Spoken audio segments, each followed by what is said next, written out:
Ginugol ko ang buong buhay ko sa pag-iensayo upang marating ang Linglong Realm at itinayo ang Dragon Array na ito. Yes, Xiao Fan. Sa ganitong edad, paanong basta mo lang masisira ito? Lolo Guro, kung siya ay magtataksil, hindi ba't balang araw ay siya na ang magdidikta sa inyo? Ha ha ha ha! Hanggat suot niya itong Dragon Scale Bracelet, kahit pa 10 Yesiafan siya, hindi siya makakatakas sa aking kontrol.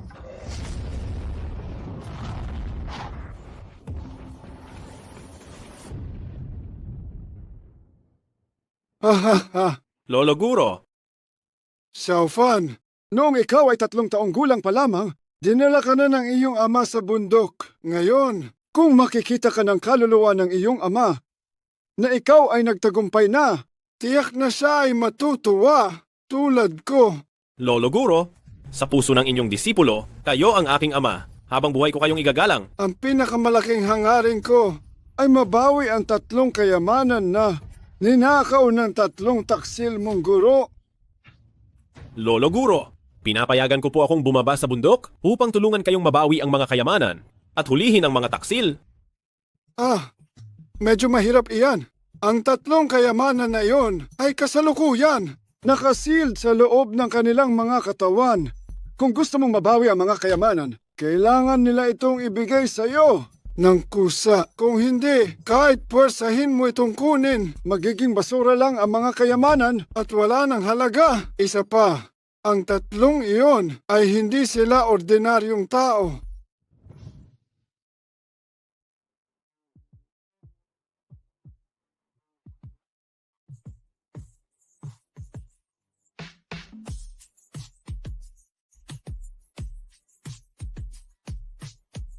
Ang unang guro, si Bai Feiyan, ang mayaman na babae ng pamilya Bai ng Jingcheng na nagmamay-ari ng bilyon-bilyong ari-arian ng pamilya Bai na tinaguri ang pinakamalamig at pinakamagandang dilag ng Jingcheng.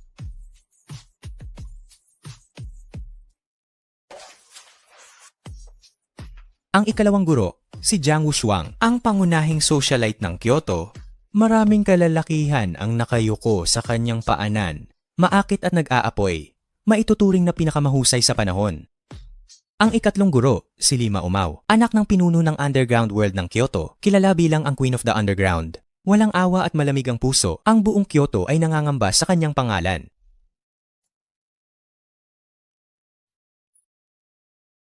Pabayaan mo na ako, pakiusap. Hayaan mo na ako.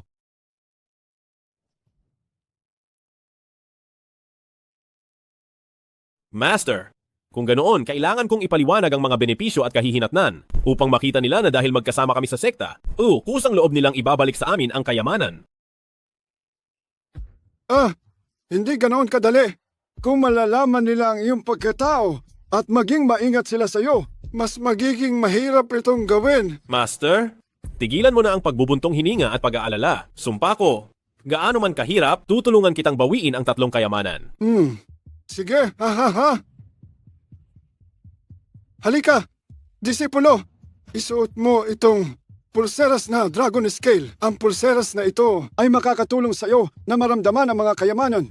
Gayun din, lahat ng aking mga disipulo na umalis sa bundok ay nasasaklaw din ng pulseras na ito. Kung bago maging itim ang pulseras, hindi ka makakabalik sa bundok upang mag-ulat. Ang espiritual na enerhiya ay lubusang mawawala. Lahat ng daluyan ng dugo ay magbabara hanggang sa mamatay ka sa pagsabog ng katawan. Huwag mo nang subukang tanggalin. Hindi mo yan matatanggal. Kung ikaw ay tapat sa akin at sa sekta at makukuha mo ang kayamanan at babalik sa bundok ng maaga, tinitiyak ko na ligtas ka. Ay naku, baba na ako ng bundok.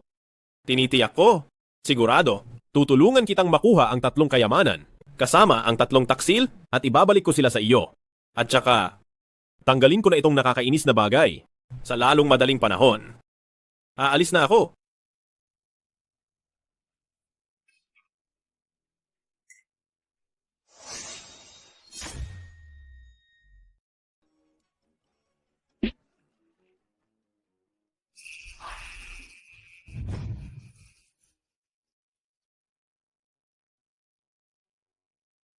Umalis ka. Kapag nasira mo yan, makakabayad ka ba? Hindi naman yan gawa sa papel.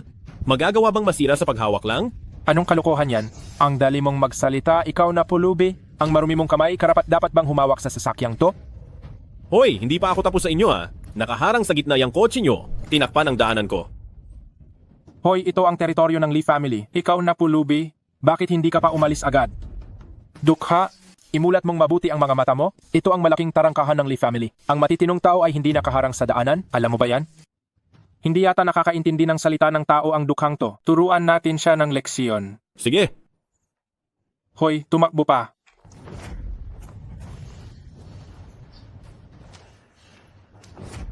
Maliit na hayop, kapag lumabas ang amo namin, lagot ka sa amin. ang amo ninyo. Sino yang munting hayop na yan? Pwede bang ipakita mo sa akin? Naghahanap ka ng gulo. Naglakas loob kang murahin ang amo namin. Mga kapatid, labas na kayo.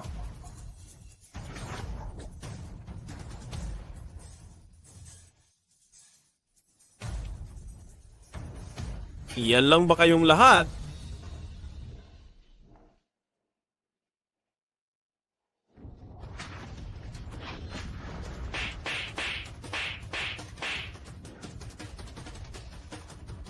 Hindi pa rin ba kayo susuko? Ngayon maaari mo na akong sabihin, ang amo ninyo. Sino yang munting hayop na yan? Papuntahin mo rito para makita ko. Sino ang nang-iinsulto sa akin? Ikaw ang munting hayop. Bossing. Bossing, siya po ang pulubing nagmura sa inyo? Naghahanap ka ng kamatayan.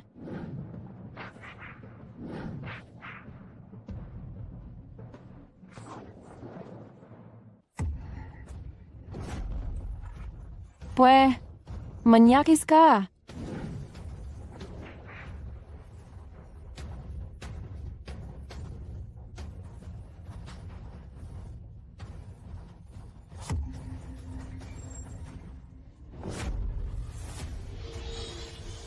Wow! Siya pala ang underground queen na sinasabi ng aking guro. Si Limau Mau. Manyakis, paano mo nagawa sa akin yan? Binibini. Nagkamali ako, hindi ko dapat kayo minura. Pinalayas ako ng aking madrasta sa bahay. Wala na akong matirhan. Ako, marunong ako ng konting martial arts. Sige na, kunin niyo na ako. Umalis ka. Umalis ka sa harapan ko. Kunin niyo na ako.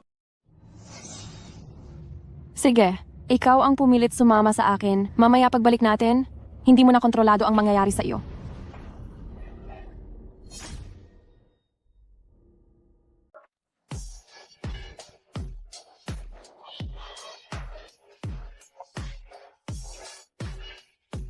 Magandang araw, boss. Hayaan ninyong ipakilala ko sa inyo.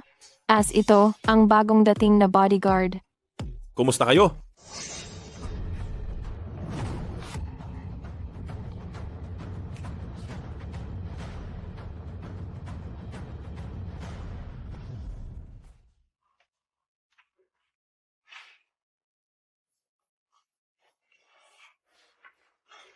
Nakikipag-away ka sa akin, Limau Mau?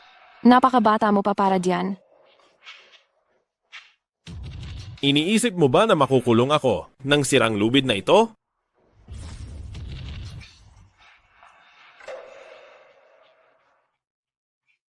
Anong nangyayari? Nasaan ang aking spiritual energy? Hahaha, pinapayuhan kita? Huwag ka nang magpumiglas. Ito ang lubid na pangkadena ng makalangit na sutla, pamana pa ng aming angkan. Ngayon, kahit magpakpak ka pa, hindi ka makakatakas. Anong nangyayari? Nasaan ang spiritual energy ko?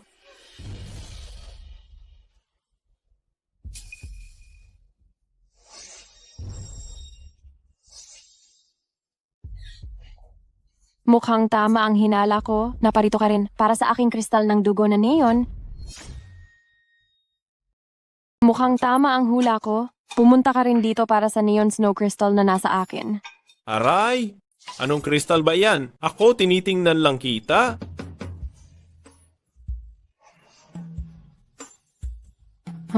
Huwag kang magkunwari rito Sa loob ng mga taon na ito, lahat ng nagtangka sa kayamanan na ito ay namatay dito. At hindi ka magiging iba.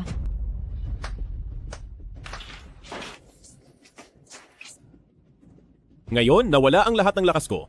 At gusto pa ng masamang babaeng ito ang buhay ko para lang makatakas. Sa tingin ko, kailangan ko munang tiisin ito.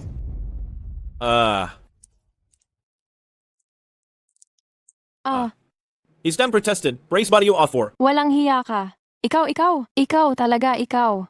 Bobo? Hindi pa ako nakakagamit ng banyo mula nang bumaba ako sa bundok. Ang tagal mo akong tinali. Kahit 10 araw akong hindi uminom ng tubig, dapat naihina ako, hindi ba? Aroy? Ate, ang ganda. Ako? Wala talaga akong alam tungkol sa anumang kayamanan. Pakiusap, pakawalan mo na ako. Ate, ang ganda. Sinasabi sa akin ng nanay ko noon pa na ang pamilya namin ay mahirap noon pa. Magsasaka ang pamilya ko, wala akong alam sa mundo. Ito ang unang beses ko makita ang ganitong malaking eksena. Natatakot ako. Palayain mo na ako.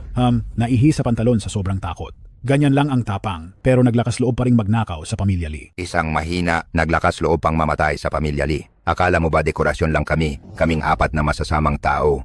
Amoy, ang baho. Itapon nyo na ang walang kwentang ito. Huwag muna. Ngayon lang tayo nagkaroon ng ganyang kawawang tao. Dapat dahan-dahan muna natin siyang pahirapan bago itapon. Mas masaya iyon. Ahaha. Hehehe. Tama ang sinabi ng 4 na master. Bakit hindi pa kayo kumikilos? Ako, si Lima Umao, ay matagal nang hindi nakakakita ng pagpunit sa buhay na tao. Anong sinabi mo? Pagpunit sa buhay na tao? Tama. Ang pagpunit ng buhay na tao ay mas kapanapanabik kaysa sa pagpapalit ng buhay na tao. Ikaw? Guro. Anong peking produkto ang ibinigay mo sa akin? Ilang araw pa lang, pero kinuha mo na ang spiritual power ko. Kung mabuhay man ako at makalabas dito, hahanapin talaga kita para singilin. Halos mamatay ka na. May huling hiling ka pa ba? Ako, ang dalaga, pinapayagan kitang sabihin ito. Ayos. Ikaw mismo ang nagsabi niyan, Limaw Mau, ikaw ang dakilang masamang babae. Alakdan, ang pinakamasamang babae sa mundo. Ngayon, aabusuhin ko ang pagkakataon at mamamatay akong walang pagsisisi. Pagdating ko sa impyerno, ang una kong gagawin ay guluhin ka. Ikaw, ako.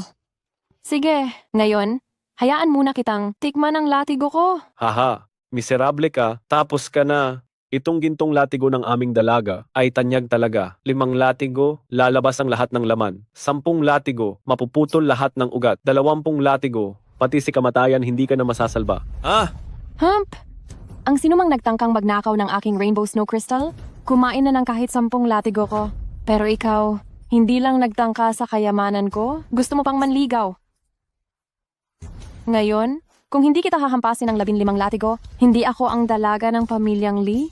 Bilangin ninyo para sa akin. 1. Aray. 2. Aray. 3. Aray. 4. Kung matapang ka, patayin mo na ako. Sige, may 11 latigo pa. Una, papangitin kita, tapos papatayin. Masamang babae. Sa sobrang kasamaan mo, matatandang dalaga ka. Ikaw, 5.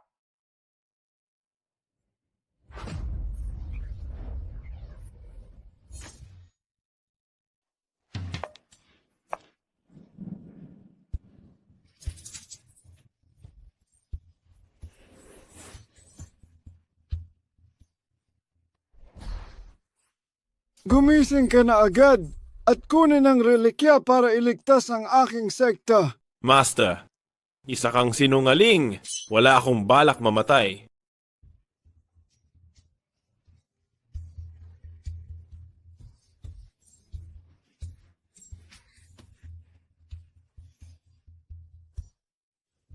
Ang sarap.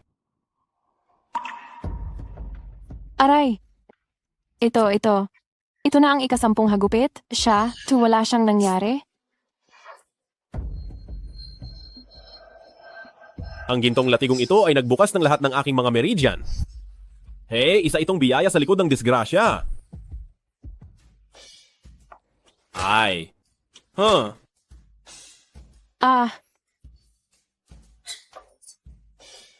Ito ay ang minanang gintong latigo ng pamilya Lee. 10 hagupit lang ay mapuputol na ang lahat ng ugat. Walang sino man ang makakaligtas. Ito, kung hindi ito maaari. 11. Oh.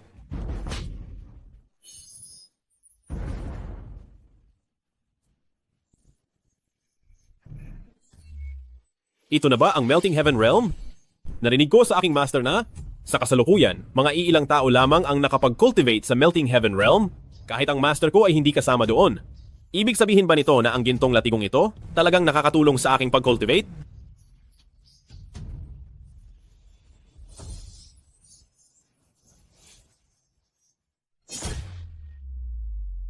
Ano, magandang dilag? Ang kapal ng mukha mo, bitawan mo ang aming senyorita. Manyakis na hayop ka. Ikaw, Dapat pa nga akong magpasalamat sa inyong dalagang Panginoon sa matinding pagmamahal niya sa akin. Sa totoo lang, kanina ang pakiramdam ko'y sobrang balisa. Pero nang hampasin niya ako ng maliit niyang latigo, ay bigla. Naging presko at ang gaan ng pakiramdam ko. Kapag maayos ang daloy ay walang kirot, ang sarap-sarap. Senyorita, ang iyong niyebet bahagharing kristal, na talagang pambihirang kayamanan ng mundo ng mga kultibador, kayang maglipat ng espiritual na lakas ng kahit kailan. Huwag mong sabihing dahil lang sa hinipuan ka ng mamang ito. ikaw. Hindi ko inakalang basta-basta lang. Nakinabang ng ganito kalaki ang mokong na to. Sinundan na namin si senyorita ng napakaraming taon, pero ni minsan hindi kami nabigyan ng pagkakataon. Peste kang bata. Nagpagalaw ka pa sa aking mahalagang kayamanan, kaya hindi ka na pwedeng basta umalis. Simula ngayon, buhay ka man, akin ka, patay ka man, multo pa rin kitang pag-aari. Hoy, sinong nagsabing aalis ako? Ang ganda-ganda ng ating dalagang Panginoon. Hinding-hindi ko kayang lumayo kahit kaunti. Ikaw. Mahilig ka pala sa mga sexing ganda? Diba? Oo. Si dalagang Panginoon ng pamilyang Bai, si Bai Feyan, ay naghahanap ng mapapangasawa ngayon. Kaya paano kung ikaw na lang ang pumunta sa pamilyang Bai para sa akin? Mga ginuot ginang, ang pamilyang Li ng ginintuang latigo ay nagpadala ng handog. Binabati ang pamilyang Bai ng Lungcheng na sa kanilang taunang pagtitipang pagpili ng manugang, nawai matagpuan nila ang isang kagalang-galang na manugang.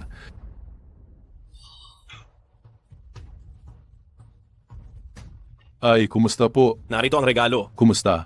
Pakidaan po rito.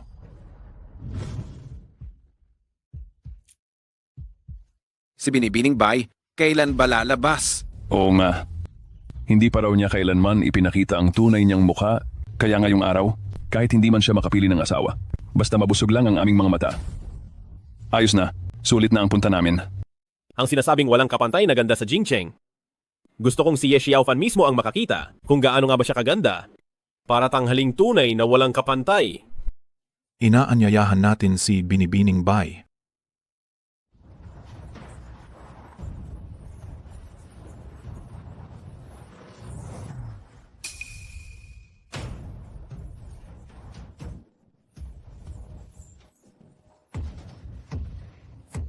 Ano? Si Bai Feyan pala'y isang matandang lola.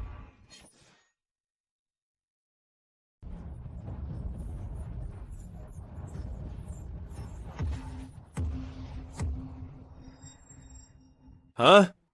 Hindi siguro? Bakit itong peke at depektibong produktong ito ngayon pa nagkaroon ng reaksyon? Baka naman, siya na ang Grandmaster Mistress na hinahanap ko? Ay imposible, imposible. Sabi ng aking lolo, ang Grandmaster Mistress ay isang kahanga-hangang kagandahan ng Beijing. Maligayang pagdating sa inyong lahat. Sa taunang kompetisyon ng paghahanap ng mapapangasawa, ngayong taon, ang tema ng kaganapan ay ang paghahanap ng isang lalaking may mabuting karakter, bata at may kakayahan para pakasalan ako. Ha. Kapag pinakasalan niya ako, lahat ng pag-aari ni Bai Feyan, pati na ang aking cultivation, ay ibabahagi ko sa kanya. Tutulungan ko siyang mag-cultivate para maging isang Divine Soul Realm. Grandmaster. Ano? Hahaha, tingnan mo itong matanda. Talagang kata-kata lang yan. Iniisip niya pa rin na parang dalaga siya. Gusto pa rin maghanap ng batang manugang. Hindi man lang tumingin sa salamin. Talagang kalokohan. Hindi katakataka na sa loob ng maraming taon. Taon-taon ay nagpapahanda ng kompetisyon para maghanap ng mapapangasawa pero hindi pa rin sa makapag-asawa. Ganyan siya kapangit. Gusto pa rin mag-asawa. Talagang walang kamalayan sa katotohanan. Hahaha, sa tingin ko, isa lang itong palabas. Ito ay para lang sa sariling kaligayahan ng matandang mangkukulam na ito. Tara, tingnan natin. Sino ang kawawang lalaki na magiging manugang ng matandang mangkukulam na ito ngayon? Hoy! panghuhusga base sa hitsura, at kawalang galang sa matatanda. Sa tingin ko, ang tunay na sobrang kumpiyansa at walang kamalayan sa katotohanan na tao ay kayong tatlo. Sinong hamak na bata ka? Alam mo ba kung sino kaming tatlo? Tama. Kaming tatlong ito ay may mataas na katayuan. Ikaw na isang utusan. Paano ka naglakas loob na pumunta sa lugar na ito? Para lang manggulo sa amin? Kunin niyo siya, dalhin niyo siya, at itapon sa labas. Teka lang, lahat ng pumupunta rito ay mga cultivator. Ikaw na isang hamak na utusan. Hindi mo man lang alam kung ano ang cultivation, paano ka naglakas loob na hamunin kami. Ngayon, kailangan mong matuto ng leksiyon at kailangan mong magbayad.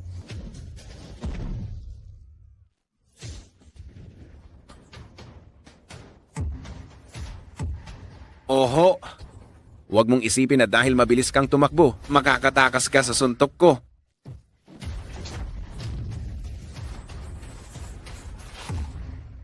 Ikaw na pulubi.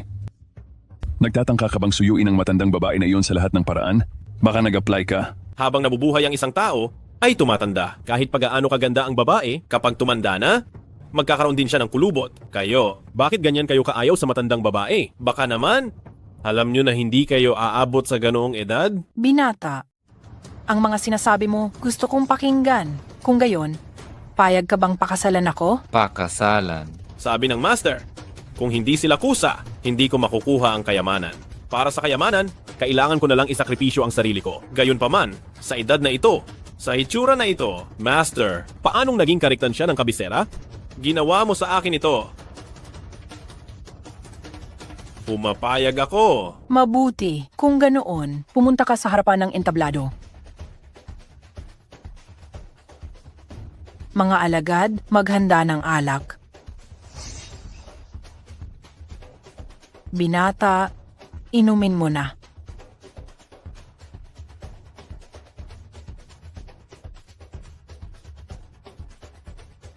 Sige na. Anong pagsubok ang kailangan kong lampasan? Diyos ko.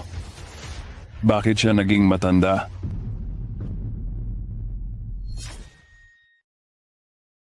Naku po. Paanong naging matanda siya? Amp, hindi ko inasahan na ganito pala kasama ang matandang bruha na yon.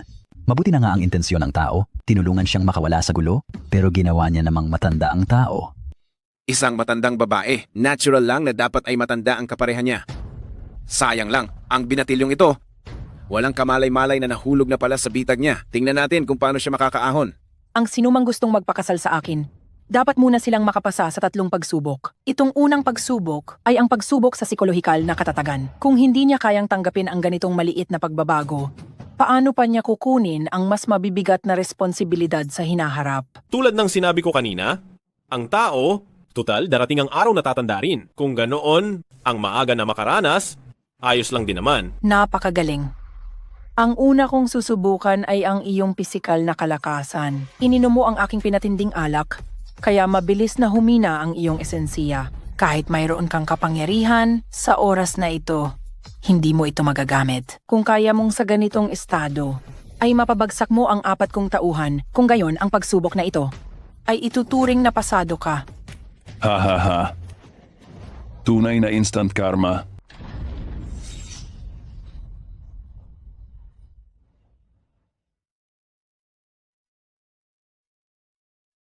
Binibini ng pamilya, Bay, nagbibigay ng orasan sa hamonero. Ni Bining Bay, talagang napaka-ritualistic naman. Nandito sila para ihatid ka na sa hukay. Jaska, sa tingin mo ba tanga ako? Isang hamak na pulubi ka lang.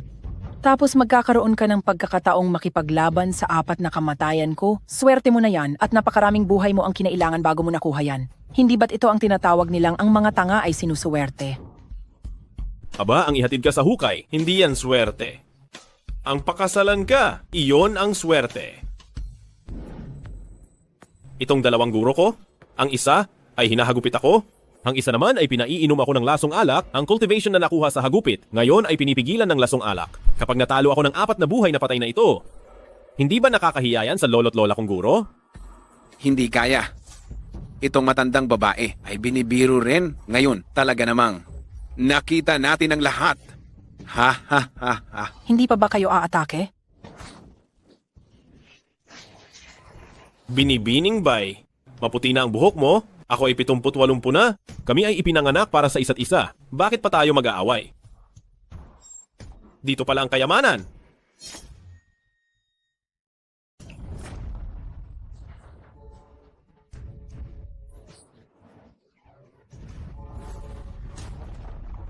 Aray ko po. Hoy, maliit na bastos. Ang kampanang ito ay ang minana naming kayamanan ng pamilya Bay. Ginamit na ito para takpan ang di mabilang na mga nabigong manliligaw. At ngayon, gagamitin ito para ikulong ka. Kaya masasabi kong nararapat lamang sa iyo ang kamatayan. Pusong bato na babae? Hindi ko man lang sinabi na matanda at pangit ka, ngunit ikaw pa ang nag-aakala na napakahaba ng buhay ko. Kapag nakalabas ako sa sirang kampana na ito, sa harap ng lahat ng tao, hahayaan kitang mamatay sa mga halik ko. Ang kampana na ito ay nakakulog na ng napakaraming malas na tao. Kaya ang galit na naipon sa loob nito ay katumbas na ng kalahating paglilinang ng Spirit Wheel Realm. Kung makakalabas ka ng buhay pagkatapos masunog ang isang insenso, ibig sabihin nakapasa ka sa unang pagsubok. Sige, sindihan mo na ang insenso. Ang maliit na bastos na iyan ay hindi marunong tansyahin ang sarili. Ayos. Hindi lang siya magiging matanda ng maaga, ngunit mamamatay pa siyang nakakulong sa sirang kampana na iyan. Ang bastos na ito ay napakahambog. Iyon ang nangyari. Hindi lang siya maagang naging matanda, kundi nasakal pa siya hanggang mamatay sa sirang kampanang ito. Ano pa bang magandang kahantungan kung makikipaglaban kay Bai Feiyan? Ang matandang halimaw na ito ay isang matandang espiritu na nakarating sa Divine Soul Realm. Sa kasalukuyan, ang makakatalo sa kanya ay marahil mga Grandmaster lamang ng Heaven Melting Realm. Kung hindi niya ginamit itong mga malas na lalaking ito para magsanay, paano siya aabot sa Divine Soul Realm? Divine Soul Realm? Kayang magpino ng kaluluwa ng tao at hayop? Ang Divine Soul Realm na nakakuha ng kakaibang kakayahan. Si Bai Feiyan, nakarating pala sa Divine Soul Realm. Siyang pala. Ang mga lalaking ito ay naghahanap ng kamatayan para sa paglilinang, para sumulong. Handa silang isuko ang kanilang buhay. Pagbukas nitong kampana, ang bastos na ito, baka matagal ng patay na patay. Dapat lang sa kanya. Ha. Bastos, kung susuko ka ngayon, baka pag-isipan kong palayain ka at bigyan ka ng pagkakataong mabuhay. Kung magmamakaawa ako para makalabas, paano pa ako makakabawi? Bukod pa rito, ang master ko ay malupit at walang puso. Kung hindi ko siya tuturuan ng leksyon, baka balatan niya ako sa susunod na 2 pagsubok, hindi ba?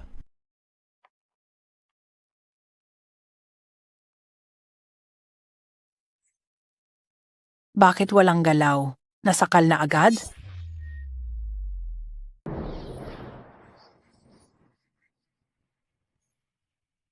Ginangbay, naubos na ang insenso. Buksan ang orasan at kunin ang bangkay.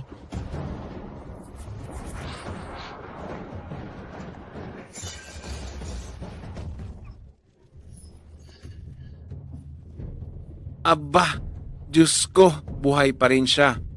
Pinatay niya ang 4 na impyerno. Diyos ko, tama ba ang nakikita ko? Gaano kalaking panloob na lakas ang kailangan para magawa iyon? Aray. Talagang nagtatago pala siya ng lakas. Sinira niya pa ang mga kayamanan ng pamilya Bai? Bumalik siya sa hitsura ng binata. Underdua. Napagtanto ko na, ang mga kayamanan pala ng mga guro ko, lahat ay nakakatulong sa aking pagsasanay. Ang tinatawag na biyaya sa gitna ng kasawian ay ganito lang. Ginangbay, matapos akong pausukan ng iyong halumigmig, bakit pakiramdam ko, ako, ay may malinaw na isip, matalas ang pandinig at paningin, at bumata agad? Imposible yan. Ang kampanang iyon ay kayamanan ng pamilya Bai sa loob ng 300 taon. Paano mo lang sinira? Sa totoo lang, saan ka ba nanggaling? Anong pinanggalingan? Isa lang akong pulubi na napunta sa bahay mo, Binibining Bay, para lang makatikim ng madaling buhay. Isang hamak na bastos. Bastos, paanong magiging isang bihasang tao? Tingnan lang natin. May 2 pang pagsubok, sisiguraduhin kong magsisi ka. Aray? Ang pinagsisisihan ko ay hindi ko isinama si Binibining Bay sa loob para umusok. Baka makagawa ng isang dalagang 28 anyos na maganda. Tama ba ako? Ha ha ha. Ikaw. Huwag kang magsaya ng maaga. Nanalo ka lang sa unang pagsubok. May tumutulong sa iyong eksperto sa likod. Hintayin mo lang. Itong pangalawang pagsubok, sisiguraduhin kong ikaw at ang ekspertong iyan na nasa likod mo ay mabubuking. Ha? Curious ako. Ikaw binibining bay? Paano mo balak pahirapan ang iyong mapapangasawa? Sindihan ang pangalawang insenso. Pareho pa rin ang panuntunan sa pangalawang pagsubok. Lumabas sa puzzle sa loob ng isang insenso. Kung hindi mo kayang lumabas, umalis ka. Sige, tingnan natin kung anong gimmick ang pwede mo pang gawin. Sabihin mo. Ngayon, nasa pangalawang pagsubok ka na. Ha? Hindi mo ba naramdaman ang amoy ay napaka-espesyal?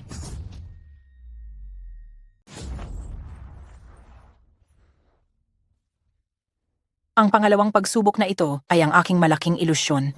Sa haba ng pagsindi ng insenso, kung hindi mo mapapatag ang ilusyon, habang buhay kang makukulong sa malaking ilusyon na ito. At sa huli, mamamatay ka sa pagkabaliw. Ay, ang init naman. Nakakainis. Palabasin niyo ako. Palabasin niyo ako. Ang lamig, ang lamig. Ang antas ng kultibasyon ni Bai Feiyan ay talagang napakalalim. Kahit ang malaking ilusyon ay nagawa niyang ilabas. Minamalas ang batang ito dahil sa kanyang murang edad, tiyak na wala siyang kakayahang labanan ng malaking ilusyon. Ang makakalaban dito ay kailangang dumaan ng 50 o 60 taong pagsasanay.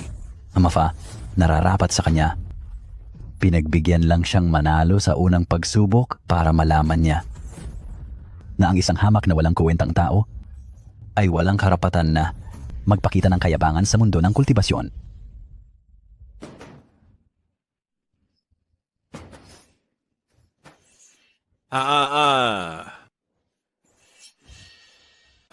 Hindi ko makontrol ang ulo ko. Huwag ka nang manlaban. Sumama ka sa akin.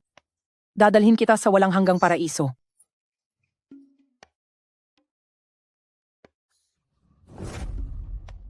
Pagtawid mo rito ay walang hanggang paraiso na. Halika na.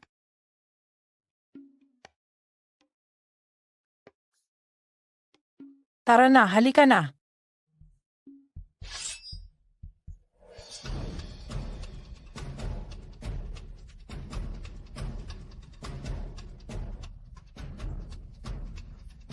Mukhang tapos na ang batang ito. Malapit nang maubos ang insenso. Kung hindi pa siya magigising, habang buhay siyang mababaliw.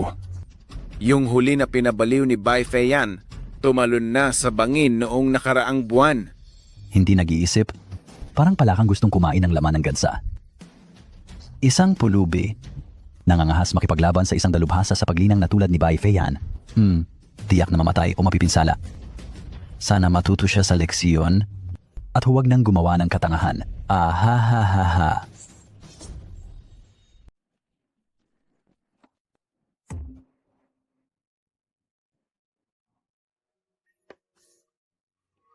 Wow, napakaganda. Ano? Ito si Bai Feiyan. Si Bai Feiyan ay napakarikit, Diyos ko. Hindi ko masisisi kung tawagin siyang pinakamagandang babae sa Longcheng. Isang ganoong kagandahan, bakit niya nagawang magpanggap na matandang halimaw? Nasa ilusyon ba ako? O ito ba ay realidad? Nakapasa na binibining Bai. Hindi ka dapat mandaya. May tapang ka. Dahil nalampasan mo ang pangkalahatang ilusyon ko. Kung ganoon, sa susunod na ikatlong pagsubok, kailangan mong mag-ingat. Bakit hindi sinabi sa akin ni Lolo Guro na ang aking guro pala ay isang napakagandang dilag? Kung tititigan mo pa ako, kakanselahin ko ang iyong karapatan sa kompetisyon. Maliit na ganda. Kung mas maaga mong hinubad ang balat na ito, tiyak na dinumog na ng mga manliligaw ang inyong tarangkahan. Bakit kailangan mong magpanggap na ganyang nakakatakot? Para lang manakot? Bastos ka. May pakialam ka ba? Aba, malapit na akong maging asawa mo, isa na lang ang aking kailangan. Kapag ikinasal na tayo, ang lahat ng iyo ay sa ilalim na ng aking pamamahala. Kaya ngayon, kailangan mo munang mag-adjust. Ikaw, Ang layunin ko ay ipaalam sa lahat na kahit gaano pa ako kabait, hindi ko papayagan na saktan ako ng asawa ko sa harapan ng publiko. Kaya naman, gagamitin ko ang lahat ng aking lakas para ipakita sa iyo ang kakayahan ng asawa mo. bastos na lalaki. Huwag mong asahan.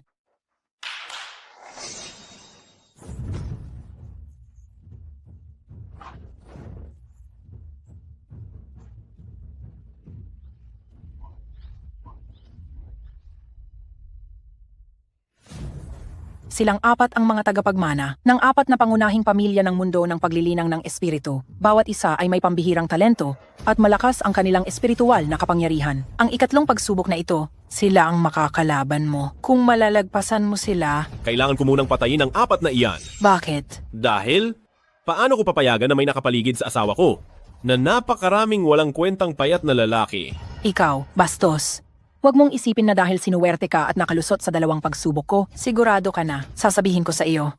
Silang apat ay ang apat na personal na alagad na maingat na sinanay ng dakilang master ng Rongtian Realm. Personal na alagad? Ano naman kung formal na alagad? Rongtian Realm. Ano naman? Malakas ba yan? Ang yabang mo.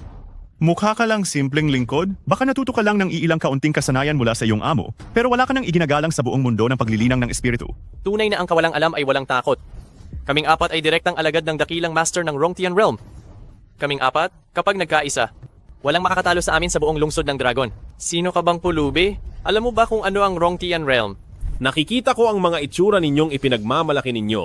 Rongtian Realm, mahirap bang makamit iyan?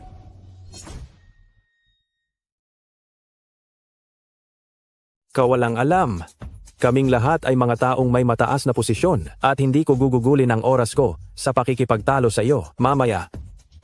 Ipapakita ko sa inyong lahat kung paanong mamamatay itong hambog na lalaki. Tama, iyong kanina ay pampagana pa lang. Ngayon, hayaang maramdaman mo ang aming lakas. At isa pa, ang panganay na babae ng pamilya Bay ay may marangal na angkan at pambihirang kakayahan. Pero ikaw, walang pangalan, parang mahina na manok. Paano ka naglakas loob na maghangad kay Binibining Bay? Mukhang kailangan ka talagang bigyan ng leksiyon. Sa tingin ko kayong apat, mukhang talagang malinis at kaakit-akit para kayong mga babae. Hump. Hindi nyo ako matatalo, pero gusto nyo pa akong turuan ng leksiyon, isa itong panaginip. HMP. Hump, Ye Xiaofan. Hindi ko alam kung anong paraan ang ginamit mo para manalo kanina. Pero ngayon, kailangan mong makipagpaligsahan ng maayos sa apat na ito. Kung gusto mo pang magsisi, may oras pa. Sino ba ang apat na dakilang pamilya? At sa tingin mo, kaya mong kalabanin, wala ka namang pangalan. Hindi mo ba narinig na binabalaan ka ni Binibining Bay? Ay, nag-aalala ang magiging asawa ko sa akin, kaya't binalaan niya ako. Bakit ka nagsiselos? Ang pagpupulong sa pagpili ng asawa, lahat ng eksperto at pamilya mula sa Dragon City ay nagtipon dito. Bakit may lumabas na katulad mong basag ulero? Para lang manggulo, basag ulero. Mag-ingat ka, baka maging masama. Pangkalalabasan.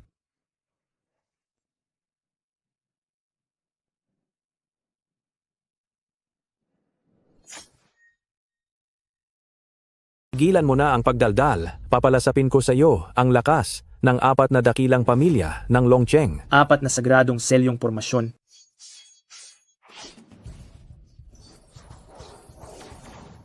Lagot. Akala ko isa-isa silang sasalang, pero hindi pala. Mga apat na binata, agad-agad ay nakamamatay na ang galaw ninyo. Ang apat na sagradong selyong ito ay paraan ng pagkulong sa loob. Kapag nailabas na ang espiritual na kapangyarihan, hindi na ito matatalo o mapapasok ng sinuman. At pagdating sa huli, ang mga nakulong ay namamatay ng napakasama. Nakita ko na, nang hilahin palabas, balangkas na lang sila ng tao. Kasalanan niya kung maghahanap siya ng kamatayan. Binata, kami rin ay mga nagpapanday. Kahit na may kaunting alitan tayo kanina, hindi ko rin kayang panoorin kang mamatay ng malagim dito. Magmakaawa ka sa kanila, sumuko ka na. Oh, magmamakaawa? Paano ako magmamakaawa? Para lang palayain nila ako? Ha ha ha ha. Natatakot ka na? Gusto mong malaman kung paano magmakaawa? Sasabihin ko sa iyo, lumuhod ka at bigyan mo ang bawat isa sa amin ng 10 pagyukod. Pag-iisipan ko pa. 40 pagyukod? Tsk! Para sa akin, hindi naman iyan misyon na hindi ko kayang tapusin. Bakit ngayon mo lang sinabi? Mahina ka pala. Kayo...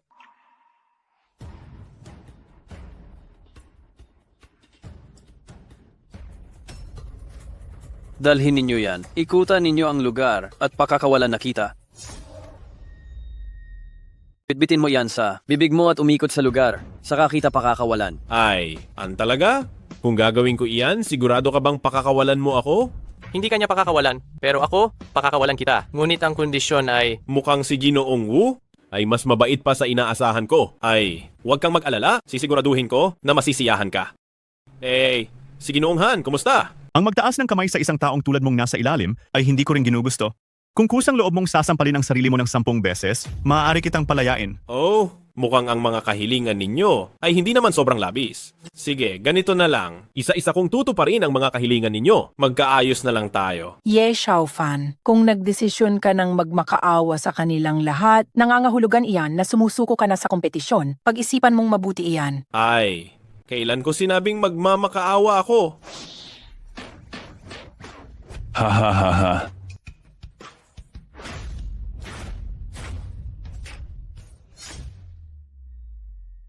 Ano ngayon kung 4 na pamilya? Ano ngayon kung walang kapantay ang pagsasanay? Hindi gumagana ang utak ninyo? Kahit ang Grandmaster pa ninyo ang dumating, wala ring silbi. Ye Xiaofan, ang pormasyong ito ng 4 na simbolo. Diyos ay maaari lang buuin kapag pinagsama-sama namin ang puwersa ng 4 na pamilya na kumukuha ng lakas mula sa 4 na simbolo. Azure Dragon, White Tiger, Vermilion Bird, at Black Tortoise. Pinagsasama nito ang espiritual na enerhiya ng langit at lupa, maaari nitong harangan ang iyong pagkilos at hihigupin nito ang espiritual na enerhiya ng lahat ng cultivators dito at lahat ay gagamitin para salakayin ka. Oh? Dapat mong malaman, kapag inatake ka ng enerhiya sa loob ng pormasyon, agad kang magiging isang nakakatakot na kalansay. Pinapayuhan kitang pag-isipan itong mabuti, huwag kang mamatay ng walang kabuluhan. Wow, ang lakas naman pakinggan. Aba, asawa, nag-aalala ka ba para sa akin? Tapos na ba kayo sa inyong palabas na walang laman? Ito lang ba iyon? 4 lang kayo?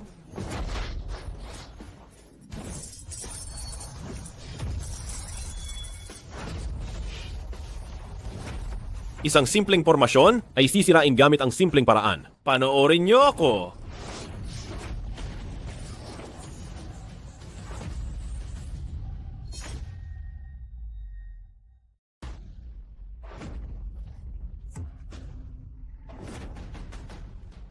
Ano? Nasira niya ang 4 symbols God-sealing formation ng 4 great clans sa isang galaw lang? Sino? Sino ba talaga siya? Lahat ng nagsasanay sa Dragon City ay nandito. Ang batang hamak na. Ito ay gumamit siguro ng masamang mahika. Ano bang pakialam mo kung ito ay masama o hindi? Nasira ko na yung formation, di ba? Ito? Mga elite na disipulo ng 4 great clans, pakinggan ninyo ang aking utos. Mag-formation. Aba, gagawin ninyo yung human wave tactics. Pasensya na. Napabayaan namin kanina. Ngayon, ipapakita namin sa iyo ang tunay naming lakas. Ang batang ito ay umasa sa kung ano-anong panlilinlang at nakalusot sa 2.5 pagsubok. Paano siya magiging isang nagsasanay? Sa tingin, kailangan siyang bigyan ng leksyon.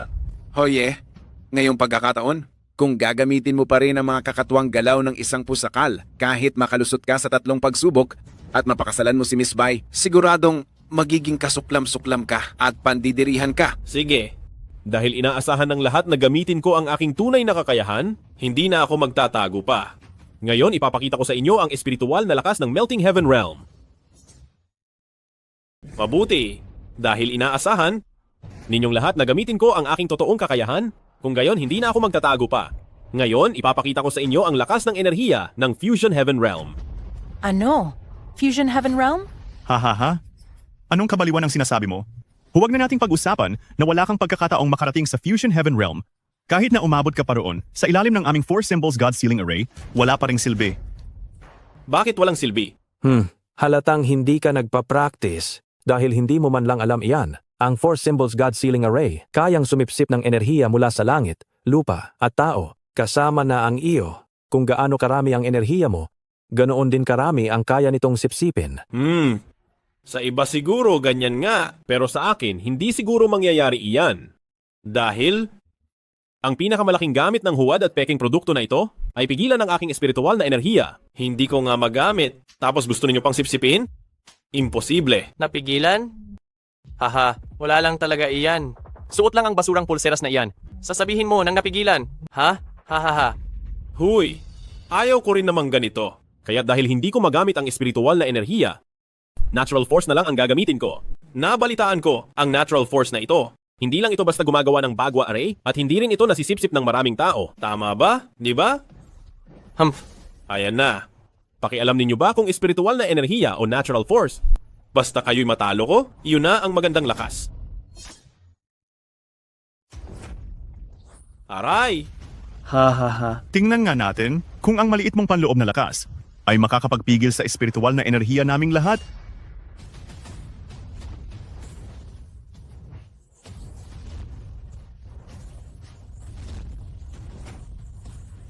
Haha, iniisip mo pa rin gawin ulit ang ginawa mo. Hindi na kami magpapaloko ulit. Kung ganoon, mahuhulaan mo ba kung paano? Kung sisirain ang formasyon na ito? Hehe. Yang kaunting kakayahan mo, sino ba ang hindi nakakaalam? Pinapayuhan kita, huwag ka nang gumala-gala rito na parang unggoy.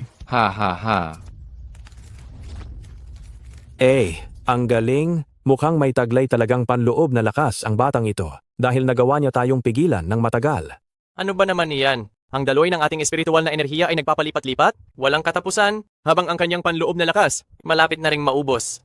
Sa oras na iyon, pagsisisihan niya kung bakit ginamit niya ang ganitong paraan upang labanan tayo. Tama.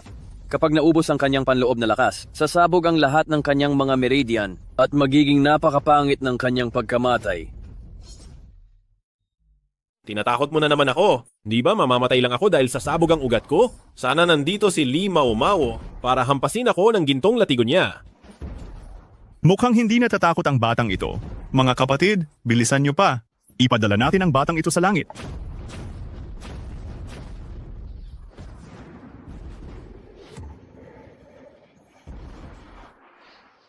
Kuya Han, ang batang ito ay mapanlin lang. Kung matagal tayong magkakabanggaan, natatakot akong baka maglunsad na naman siya ng masasamang galaw. Mas mabuting ipagpatuloy ng mga disipulo ang pagpapanatili at tayo ay aatake ng magkahiwalay. Magandang plano. Gawin natin iyan. Mga disipulo, atake.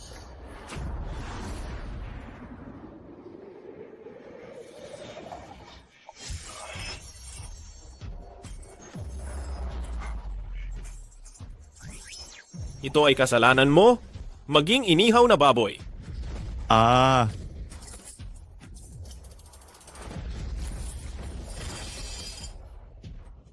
Hangin, halika. Napakalakas na panloob na enerhiya. Wala kang alam.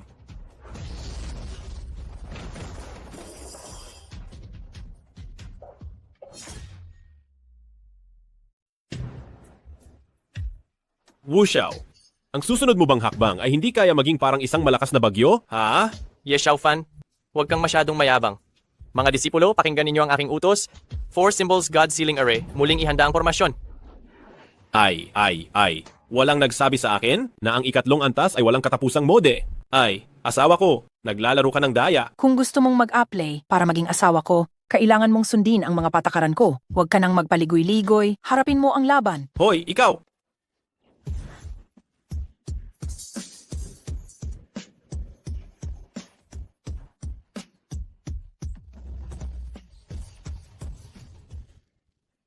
Tingnan mo. Anong nangyayari sa kanya? Kailangan pa bang sabihin? Sa wakas ay hindi na niya kinaya ang kapangyarihan ng 4 symbols God Sealing Array. Akala niya na kaya niyang sirain ang espiritual na kapangyarihan ng napakaraming piling disipulo sa pamamagitan lang ng kaunting-munting kakayahan? Isang pangarap lang yan.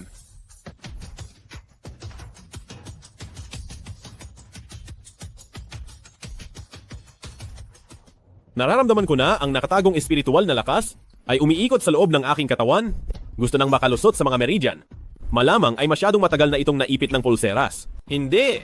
Kailangan kong kumalma, gabayan ang espiritual na lakas na dahan-dahang lumabas. Para mapabagsak sila, at hindi sila ang makapagpabagsak sa akin.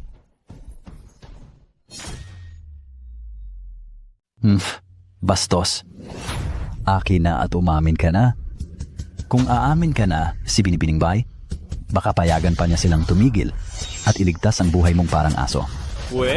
Ikaw ang aso. Buong pamilya mo ang aso. Kung may aamin man, ikaw yun. Hindi ako aamin. Huwag ka nang magmatigas. Kung pipilitin mo pang lumaban, magiging isa ka, lang hamak na kaluluwa.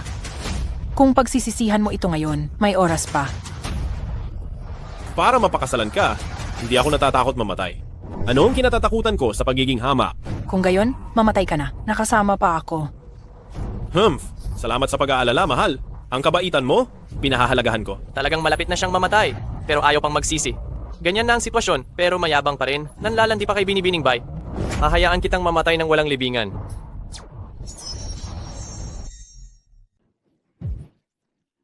Sige, subukan mo. Habang tumitindi ang kalaban, lalo akong lumalakas. Sa huli, mapipilitan nyo lang akong maging dakilang master. Hahaha. Ang kapal ng mukha. Malapit ka na mamatay, nangangarap ka pa ring maging dakilang master. Kung gusto niyang maging dakilang master, pagbigyan natin siya. Pero sa kabilang buhay na lang. Kung hindi lang dahil sa malapit ka ng mamatay, talagang gusto kitang maging kaibigan. Sayang lang, sobrang yabang mo kasi.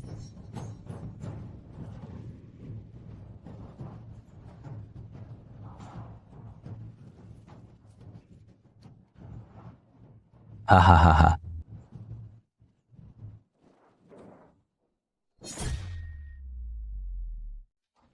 Inihahayag ko ang hamon ni Ye Xiaofan.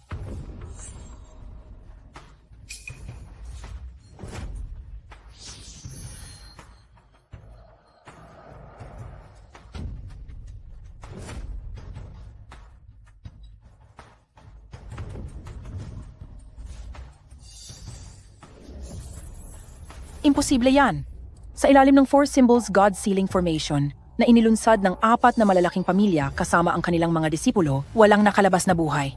Paanong ikaw? Sinwerte siguro ako dahil sa masamang pangyayari. Hindi ko inasahan na itong huwad na produkto ay ganon lang kadaling matanggal sa kamay ko. Baka hindi rin alam yan ng Master Ancestor, ano? Huwad na produkto? Anong ibig mong sabihin? 10,000 forms attraction?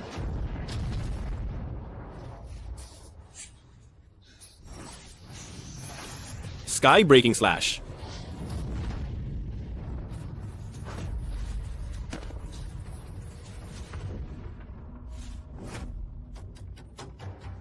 Iyan ba ang sky-breaking slash na sinasabi nila?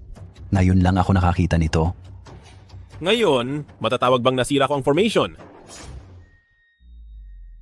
Diyos ko, ang lakas ng kanyang spiritual power. Nagawang wasakin ang Four Symbols Conferred God Array. Ang antas ng kanyang spiritual cultivation ay lumampas na sa lahat ng naririto. Baka umabot ka na sa Fusion Heaven Realm. Mahal kong asawa, ikaw pa rin talaga ang may natatanging pananaw? Nakita mo ang cultivation level ng asawa mo? Ano na?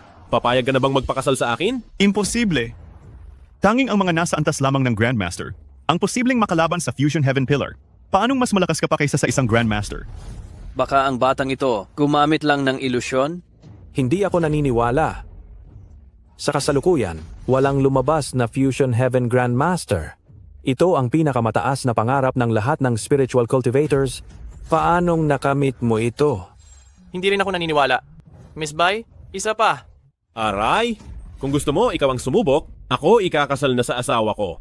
Ano, mahal kong asawa? May sasabihin ka pa ba? Sumunod ka na lang sa akin. Sige, ako, si Bai Feiyan ay tutuparin ang aking pangako dahil nalampasan mo ang 3 pagsubok na ito. Sa hinaharap, ikaw na ang magiging pinakamahusay na asawa para sa pamilya Bai. Teka, sandali. Mahal, bakit hindi mo ako papasukin? Madaling pumasok, pero kailangan mo munang lampasan ang pagsubok na ito mula sa akin. Madaling pumasok, pero kailangan mo muna akong daanan. Ah? Ikaw, hindi ka pa ba tapos? Napansin ko, ikaw na tao, bakit hindi ka marunong tumupad sa salita? Malinaw na sinabi mo, kapag nalampasan ko ang 3 pagsubok, ay magiging manugang mo na ako sa pamilya Bai. Bakit ka ngayon nag-iinarte? Ang maging manugang ng pamilya Bai at ang maging asawa ko ay may pinaka-esensyal na pagkakaiba. Che, nag-iinarte ka? Ano bang pinagkaiba ng dalawang ito? Ang maging manugang ng pamilya Bai ay kailangan lang maabot ang pamantayan ng pamilya Bai sa pagpili ng manugang, ngunit hindi ako sigurado kung mapapahanga mo ako. Sige, sabihin mo. Paano kita mapapaamo? Ang taong magiging asawa ko ay kailangang taong bukal sa aking puso, hinahangaan at iginagalang ko. Sabihin mo may pagkakaiba ba ang dalawang ito? Ikaw na babae, nagawa mong gawing makatwiran ang iyong kaartehan. Kaya handa ka bang tanggapin ang hamon na ito? Tama ka, madaling paamuin ang iyong katawan, pero kapag puso mo lang ang naamo, susunod ka na sa akin ng masunurin para hindi ka sumama sa akin ng walang kagustuhan. At baka isang araw, suotan mo ako ng sungay. Tigilan mo na ang kalokohan. Ay, nagsasabi ba ako ng kalokohan? Kung hindi ko gagawin na kusang loob kang sumama sa akin, baka isang araw habang natutulog ako, tawagin mo yung 4 na lalaki at baka patayin mo ako. Tigilan mo na ang pagsasalita ng kalokohan. Sila ay mga mahal na anak ng 4 na dakilang pamilya. Hindi sila kasing sama ng iniisip mo. Kanina sa piging, yung 4 na lalaki, hindi ba sila ang iyong mga tagasunod? Nagkakaisa para kalabanin ako ang iyong asawa? Kanina sa piging, hindi ba't yung 4 na makikisig na lalaki ang iyong tagahanga? Nagkaisa silang harapin kaming mag-asawa? Kung talagang may kakayahan ka, kahit na 4 na raang makikisig na lalaki pa ang nananakit na, nakatingin, makakampante ka pa rin, 'di ba? Napakagaling, asawa. Natuto ka na palang gumamit ng taktika ng pagpupumilit. Sige na, halika't labanan mo na ako. Magmadali ka na? Para hindi natin maantala ang maswerteng oras para sa ating pagpapakasal. Kanina ay napansin ko, gumamit ka ng mental method ng spirit power ng Melting Heaven Realm. Ako naman, gusto kong magpaturo sa iyo, hindi ko alam kung papayag ka. Ay, ano bang mahirap diyan? Pagkatapos nating magpakasal, ang iyo ay akin, at natural ang akin ay iyo rin. Kung mailipat lamang ang spirit power, ibibigay ko na sa iyo ang lahat ng akin. Hindi na kailangang ibigay sa akin ang lahat. Gusto ko lang makipagpalitan ng kasanayan sa iyo. Dati, sa 3 hamon, ako ang laging nauunang sumalakay. Ngayon ikaw na muna ang mauna. Sige.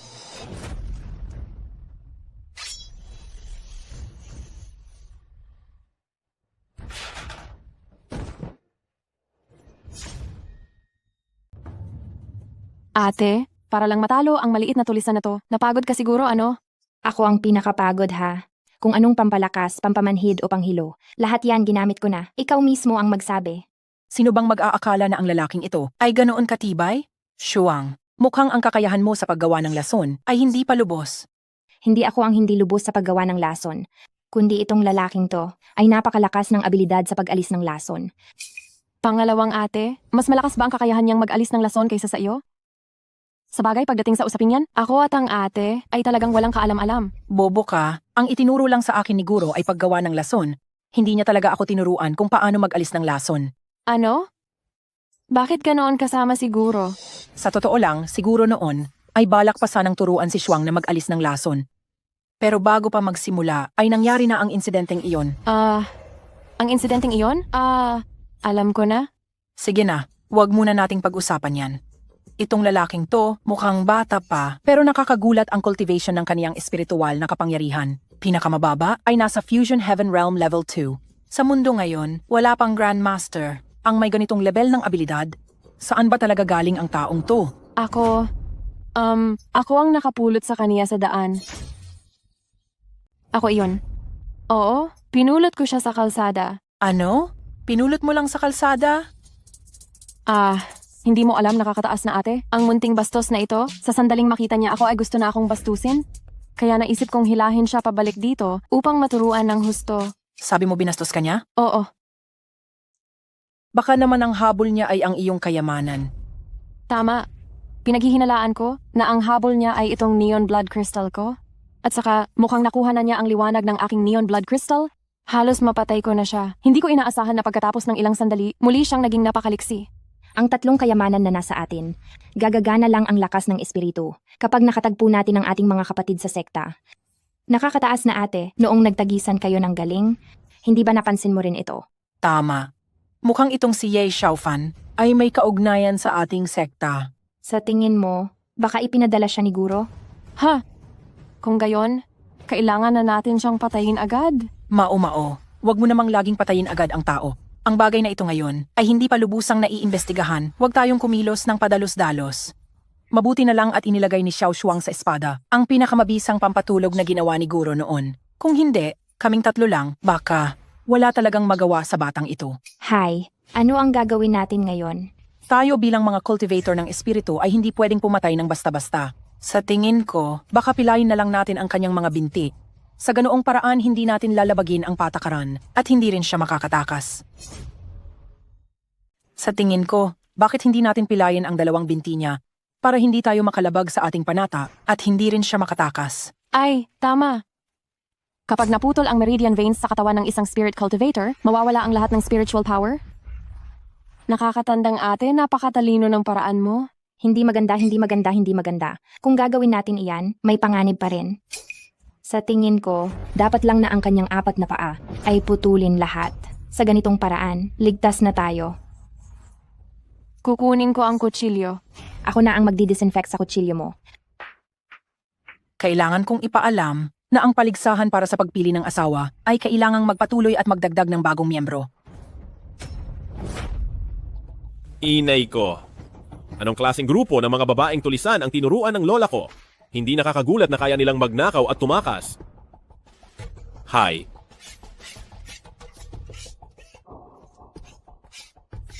Ay naku, mabuti na lang at mas mahina ang spiritual power ng lola ko kaysa sa akin. Kaya ang pampatulog niya ay walang silbi sa akin. Ay, hindi. Hindi. Nangako ako sa lola ko na ibabalik ko sila. Kung hindi ko sila kokontrolin, mapapanganib ang lola ko.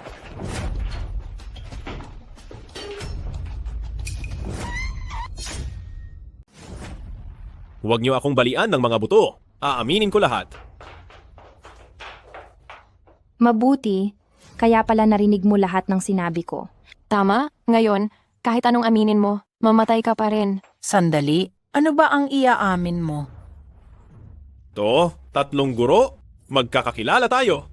Hindi ko na rin kasi matiis ang pang-aapi ng dakilang guro. Kaya tumakas ako mula sa bundok. Tapos sa di inaasahan, nakita ko si Guro Lee. Ano? Ikaw rin ba? Pinadala ng guro? Tingnan mo, ang bilis mong magdesisyon. Hindi mo pa naiintindihan ang sinasabi niya. Sabi niya, hindi niya matiis ang pang-aapi ng guro, kaya tumakas siya mula sa bundok. Parang hindi ako naniniwala. Hay hehehe, Guro Jiang. Kahit na ito ang una nating pagkikita, pakiramdam ko ikaw ay napakabait, napakaunawain, at napakamahabagin. Habag, paumanhin, wala talaga akong ganyan. Sabihin mo, paano kanya inapi? Kung magpapalusot ka, gagawin kitang baboy na walang kamay at paa. Aray, aray. Palagi akong sinasaktan at sinisigawan ng guro. Ang laki ng kakayahan mo, kahit saktan ka pa o sigawan ng dakilang guro, hindi ka rin naman niya matatalo.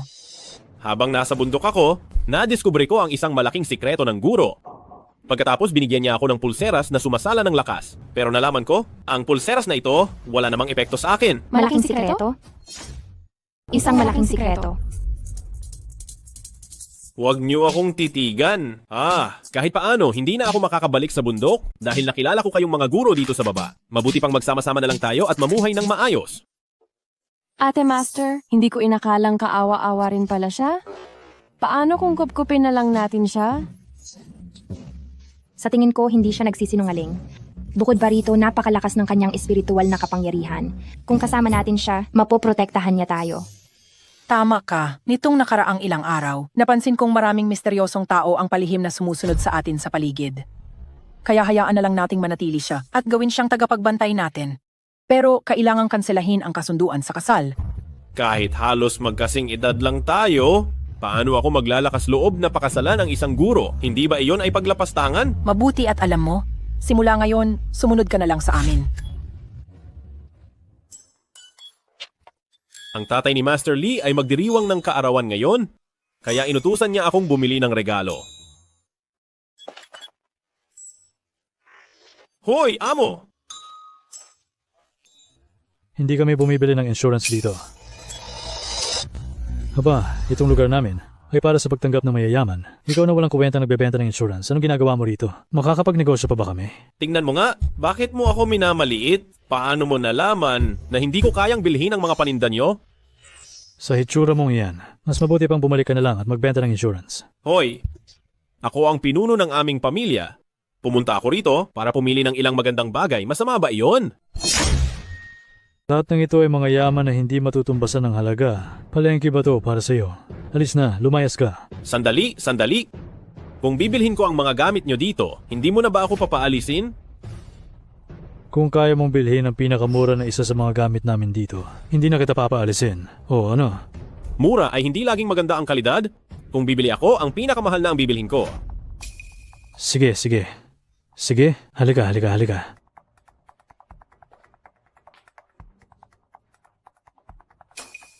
Ito ang aming kayamanan ng tindahan. 70 milyong piso ang halaga. Bilhin mo yan. Luluhod ako sa iyo. Gusto ng tarantadong nagbebenta ng insurance na yan na makipaglaro. Pero siya naman ang natalo. Haha, kaming mga ordinaryong tao, ni hindi namin magawang hawakan ang kayamanang yan, pero siya, direkta niyang gustong bilhin ang pinakamahal? Walang alam kasi, ang tindahang ito ay bukas na ng halos 3 henerasyon. Ang kayamanan nila ay hindi kayang bilhin ng mga ordinaryong tao. Bakit hindi ka na nagsasalita? Cash ba o card? O cheque? Ay, huwag mong sabihin sa akin, tinago mo ang cheque mo sa mga papel mo sa insurance? Ha ha ha. Ikaw talaga. Sabi mo itong bagay na ito, nagkakahalaga ng 70 milyong piso? Sinasabi mo na ang bagay na ito, nagkakahalaga ng 70 milyong piso? Ano, gusto mo pang tumawad, hindi ba? Pasensya na sa pagiging prangka, pero kahit hatiin pa namin ang presyo, hindi mo pa rin kayang bilhin yan sa buong buhay mo. Hay, huwag mo nang sabihin ang kalahating presyo. Itong bagay na ito, hindi man lang nagkakahalaga ng 5,000 piso. Ano ang sabi mo? Sabi ko, itong pekeng ito, kasama na ang bayad sa paggawa. Sa pinakamataas ay nagkakahalaga lang ng 2,000. Ano ang sinabi mo? Ikaw, sinabi mo na, ito ay peke. Ito ay personal na binili ng aming amo. Siya ay isang veterano na may dekada ng karanasan sa industriya. Paano magkakamali siya sa pagbili? Hiho, kung hindi mo kayang bumili, umalis ka na. Huwag mong sirain ang reputasyon ng pinakamahalagang bagay nila dito bilang peke, baka mapahamak ka pa. Tama. Paparating na ang aming amo. Kung magpapatuloy ka sa pagsasabi ng kalokohan, mag-ingat ka at baka ipabugbog ka ng aming amo. Kailangan ko pang bugbugin dahil sa pagsasabi ng totoo. Itong bagay na ito, talagang peke ito. Kung hindi ito peke, ako pa ang magbabayad sa iyo ng 70 milyon. Aus, hoy, nakita ito ng lahat. Kayo maging saksi. Pagdating ng aming amo mamaya, mapapahiya siya. Bata, ang boss ng tindahan na ito ay ang nangungunang eksperto sa antique sa lungsod ng Dragon, napakayaman at may malakas na koneksyon. Pinapayuhan kitang humingi na lang ng tawad at huwag maghanap ng gulo. Nangungunang eksperto sa antique pero nakakabili pa rin ng peke. Anong klaseng eksperto iyon? Narinig kong may nagsasabing, anong klaseng eksperto raw ako? Bakit? May galit ka ba sa mga eksperto? Ay, boss. Boss, sa wakas dumating na kayo. May isang taong sumisira sa tindahan natin. Siya ay nagsasabi ng kung ano-anong kabalbalan. Sabi niya na ang pinakamahalagang bagay natin dito ay peke. Nako, tapos ka na. Para sa'yo na nagsasabi ng kung ano-anong kabalbalan. Malalaman mo mamaya ang kahihinat na ng panggugulo sa boss namin. Kung mapapatunayan kung peke ang bagay na ito, huy, kailangan mong tuparin ang iyong pangako. Lumuhod ka at magbigay galang. Nananaginip ka. Ang boss namin ay... Lumuhod. Hindi mo ba narinig? Pinapalood ka ng boss namin dahil sa paninira mo sa pangalan ng aming tindahan. Ikaw ang naninira sa pangalan ko. Lumuhod ka sa batang ito. Ano? Ako ang paluluhurin? Boss, nagkakamali po ba kayo? Batang kapatid, napakatalas ng iyong paningin. Ito nga ay peke. Ang orihinal ay nasa bahay. Para sa kaligtasan, hindi ko sinabi sa mga empleyado ko. Hindi ko inaasahan na magiging katatawanan pa. Ano? Kaya, ito ba talaga ay peke? Sayang at ang tagal mo nang natuto sa akin. Mas mahina ka pa sa batang ito na isang tingin lang alam na. Umalis ka na. Ngayon ko na ibibigay ang iyong sahod. Boss, nagkamali ako. Huwag niyo akong tanggalin. Hindi na ako magmamataas at magdududa sa iba. Umalis ka! Ha? Ay, boss, bigyan mo na lang siya ng leksyon. Bakit kailangan mo pa siyang tanggalin? Isa pa, nandito lang naman ako para magpasyal. Batang kapatid, interesado ka bang magtrabaho sa tindahan ko? Kapag wala ako, makatutulong ka rin sa akin na magbantay at magbigay opinyon. Binata, hindi ko alam kung interesado ka na magtrabaho sa tindahan ko. Kapag wala ako, matutulungan mo akong magbantay. Aray, isa lang akong empleyado. Ayoko nang magtrabaho pa ng isa. Saka, ngayon tumutulong ako sa amo ko na pumili ng regalo para sa kaarawan. Huwag na lang ang trabaho. Uy, binata, haha, ngayon, sa unang pagkakataon na nagkita tayo, pumili ka lang ng anuman sa mga ito. Itaon mo na lang na ito ang regalo ko sa iyo. Pagkatapos nito, dumalaw ka pa at magbigay ng payo. Talaga? Kung ganoon, hindi na ako magpapakipot.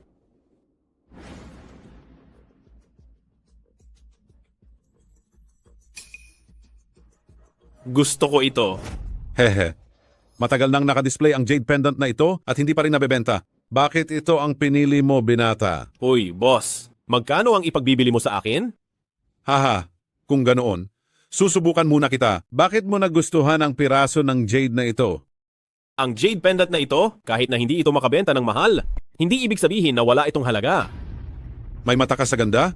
Tama ang sinabi mo. Regalo ko na sa iyo ang piraso ng jade na ito. Maging magkaibigan tayo. Haha. Isa talaga itong kayamanan. Hindi pwede. Boss, hindi ko pwedeng kunin lang ng libre ang bagay mo. Babayaran kita. Sa mismong liwanag ng araw, may nangangahas pang magnakaw. Magnakaw?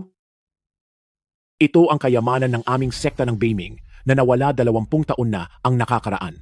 Tama, kayo pareho ay mga magnanakaw. Wala po talaga akong kaalam-alam diyan. Kinuha ko po yung jade pendant na iyan mula sa isang pulubi 15 taon na ang nakakaraan. Paano ko po malalaman na ito ang mahalagang pag-aari ng inyong sekta? Hehehe. Hindi mo alam. Pero siya, alam niya.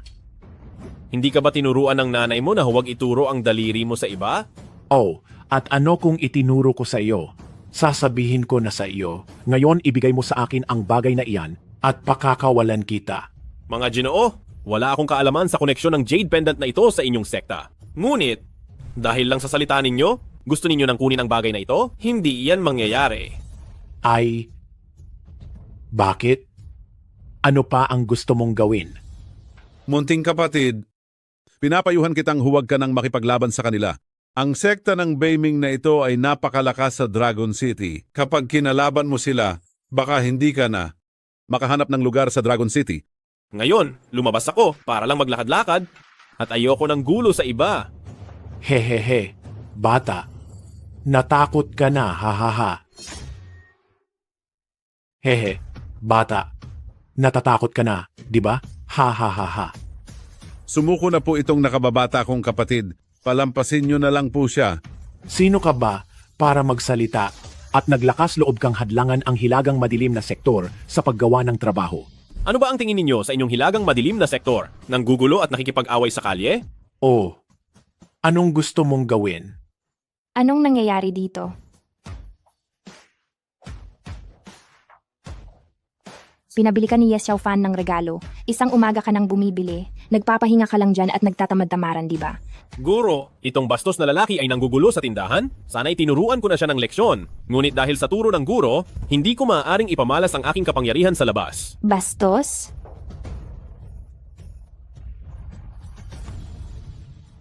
Aray, mukhang kagalang-galang naman ang kuya na ito. Paano siya magiging bastos? Hahaha, tama ang sinabi ng magandang ginang na parito lang ako upang bawiin ang nawawalang bagay ng aming sekta. Paano ako naging bastos? Kung sinabi mong tama ka, pinapayagan na kitang makipag-away. Aray, ginang, bakit ang bilis magbago ng iyong pakikitungo? Ganyan talaga ako palagi. Pakinggan mo, pinahintulutan ako ng master ko na gulpihin ka, bastos. Hoy bata, parang lumalakas ang loob mo. Aray, Xiaofan. Mukhang napakalakas ng martial arts nitong kuya. Kung sakaling matalo ka, tumakas ka agad. Huwag na huwag kang magpumilit. Hahaha, kita mo na. Kahit itong babae napansin iyon, ha? Huwag kang mag-alala, master. Ang pagharap sa ganitong klase ng bully sa kalye ay tungkulin din naming mga naglilinang. Hala, sige. Bata, natatakot ako na... Ito, wala na kaming kinalaman dito, aalis na kami.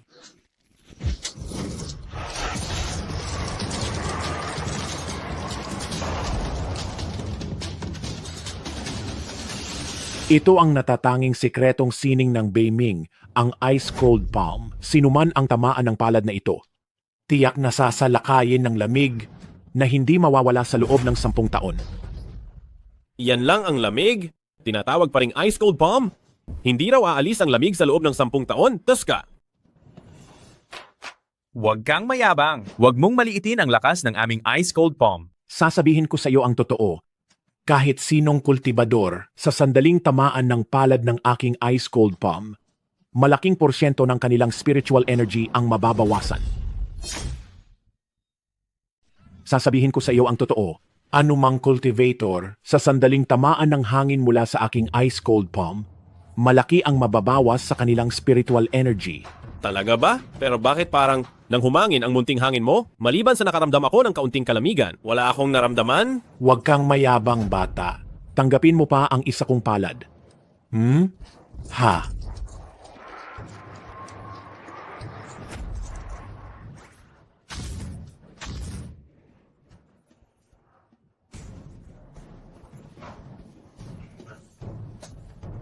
Hindi ito posible. Maraming salamat sa tulong, Shizun. Ang tuso mo, kitang-kita na hindi niya kaya makipaglaban sa iyo. Anong kinalaman ko doon? Kung hindi dahil sa iyo, Shizun. Sa paglagay mo ng kung ano sa kanya, ang kakayahan kong lumaban, maaaring nabawasan niya nga. Ano? Lason? Wala akong kinain ni anuman. Tanga.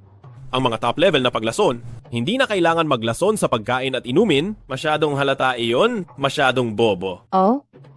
Gusto kong marinig kung paano ako naglason. Ang aking Shizun ay isang dalubhasang lason, hindi niya gagamitin ang ganyang katangang pamamaraan. Ang isang dalubhasa tulad ng aking Shizun sa paggamit ng lason. Huwag ka nang magpaligoy-ligoy bata, magsalita ka na. Noong nananabik ka sa kagandahan ng aking Shizun, nilagyan ka na niya ng lason. Habang naglalaway ka sa ganda ng aking guro, nilason ka na niya. Aray, mukhang kagalang-galang itong kuya. Paano siya magiging masamang tao? Ha. Kayong mag-ama ay napakawalang hiya. Walang hiya? Ikaw ang tunay na walang hiya, hindi ba? Nagnanakaw ng gamit ng iba, sa liwanag ng araw, hindi ba iyon kahiya-hiya para sa iyo? Huwag mo na siyang kausapin, Xiaofan. Malapit nang magsimula ang pagdiriwang ng kaarawan. Tara na, sumakay na tayo. Hinihintay tayo ni Guro Bai sa kotse. Dusk.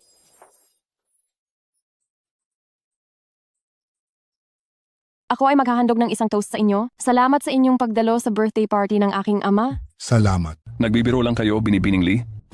Ang inyong ama ang pinakamakapangyarihang negosyante sa Longcheng. Kami na mga nakababata, sa araw na ito ay kailangan naming dumating upang magbigay ng regalo. Tama. Kahit ang 4 na dakilang pamilya ay nagpadala ng kanilang mga anak upang magbigay ng regalo. Isang karangalan para sa amin na makadalo sa birthday party ni Kuya Lee. Talaga namang karangalan. Kami, ang pamilyang Han, Ang pamilyang Feng. Ang pamilyang Jiang. Binabati namin si Patriarch Lee ng mahabang buhay na parang karagatan at habang buhay na parang bundok. Binabati namin si Li Jiazhu ng mahabang buhay at walang hanggang kaligayahan. Haha, maligayang pagdating. Mabuti. Hahaha, mabuti.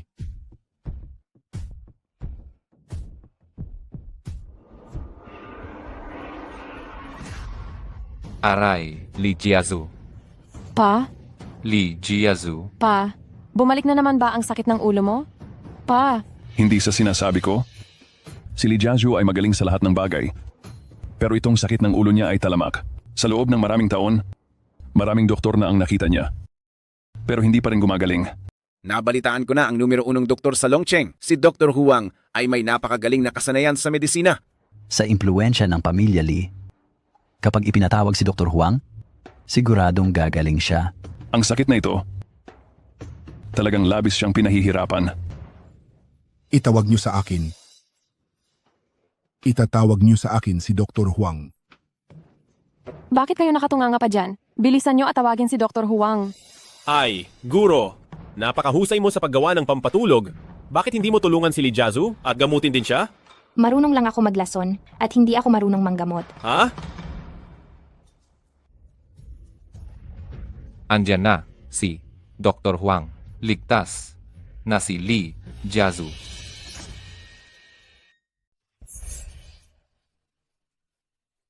Dr. Huang, tingnan mo agad ang aking ama. Magagamot pa ba ang sakit niya sa ulo?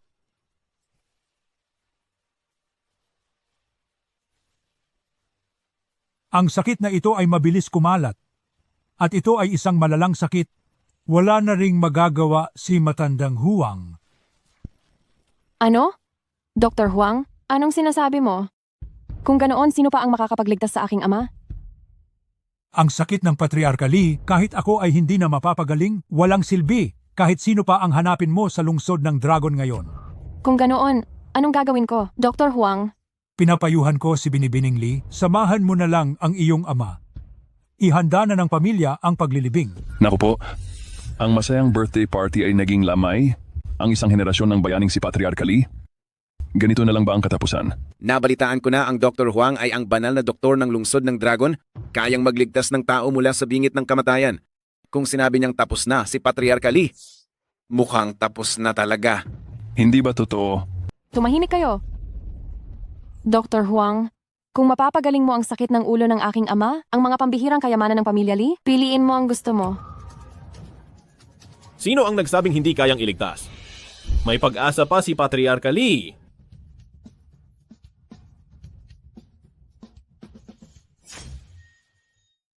Talagang maliligtas pa ang leader ng pamilya Lee.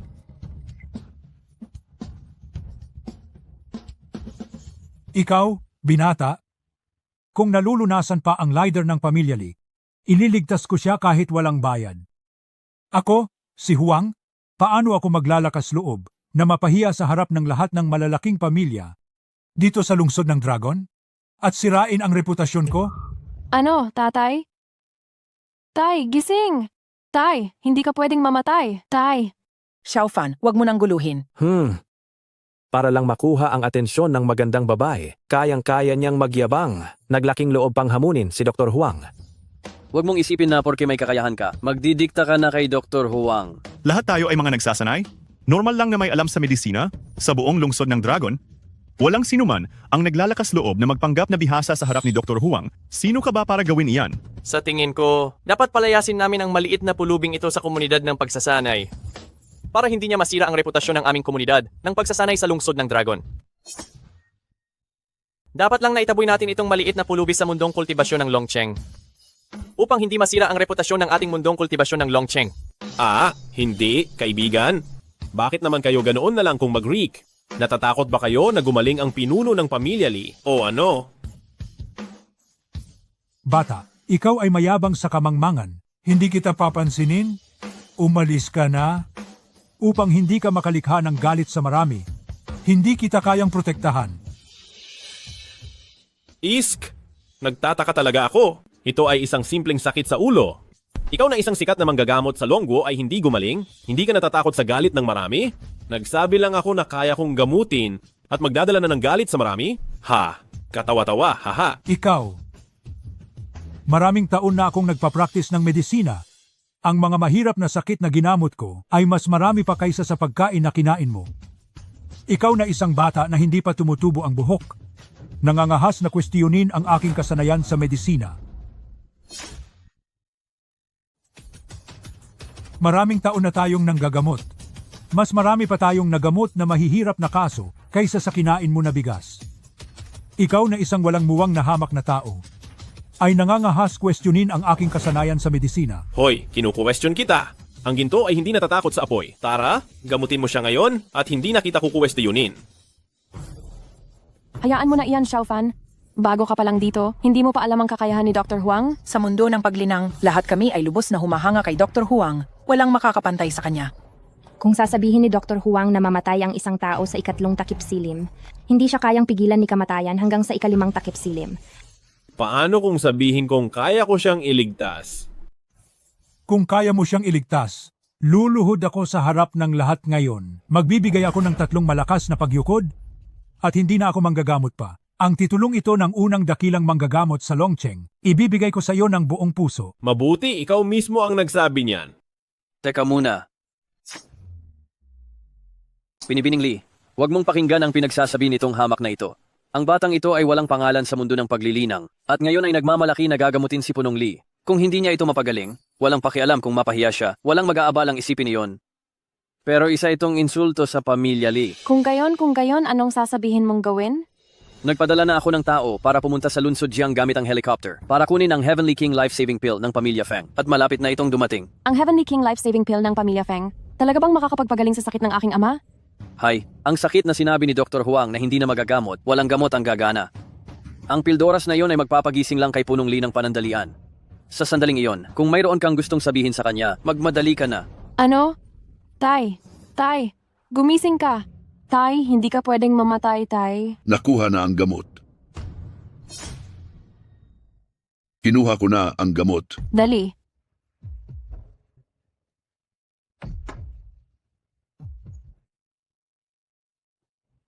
Salamat sa Diyos. Binibigyan pa si Lee Ji-ju ng pagkakataon na magpaalam sa kanyang anak? Kundi, sayang naman talaga. Ang Feng Jia na Tianwang Baomingdan na ito ay isang mahiwagang gamot. Kayang buhayin kahit ang taong tiyak na mamamatay. Magsalita ka muna bago ka umalis. Hindi naman sila magkamag-anak o magkakilala. Bakit hindi nila itatago ang ganoon kagaling na gamot? Paano nila iyan maaatim na ibigay? Hindi mo pa rin nakikita iyan? Matagal nang naghahangad ang Feng Jia sa kapangyarihan at katayuan ng Lee Jia. Hindi lang iyon nangyari kahapon. Ngayong nasa bingit ng kamatayan si Lee Ji-ju, ang pinakapinangangambahan niya ay ang kanyang nag-iisang anak. Kung makakapagbigay si Lee Ji-ju ng isang formal na utos upang ipakasal ang kanyang anak sa Feng Jia. Kung ang Lee Chu ay makakapagbigay ng kanyang salita para ipagkasundo ang kanyang anak na babae sa pamilya Feng. Iyan pala? Mukhang ang Batang Feng ay talagang nakabingwit ng malaki sa pagkakataong ito. Oh. Kaya pala si Batang Feng ay napaka-agresibo sa pagliligtas kay Lee Chu.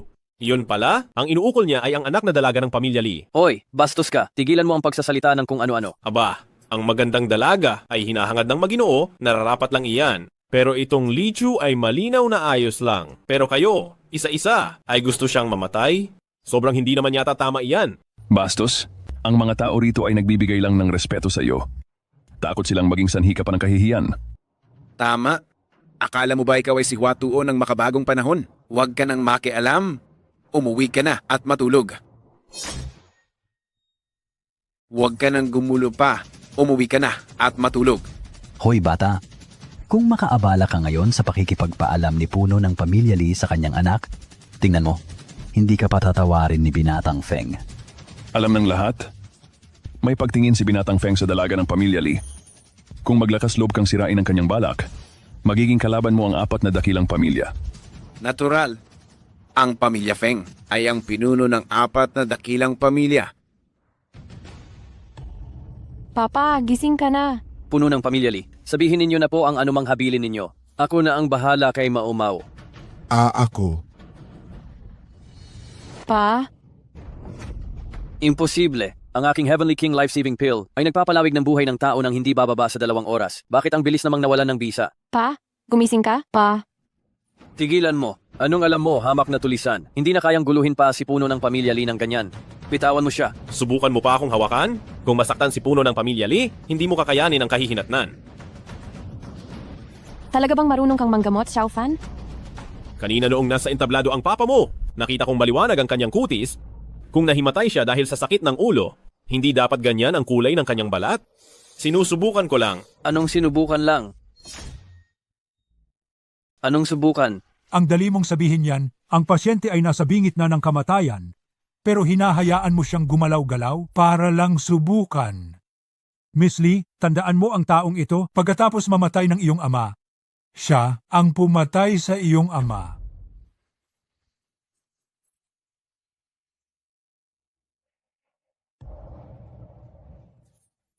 Sino ang nagsabing patay na ako?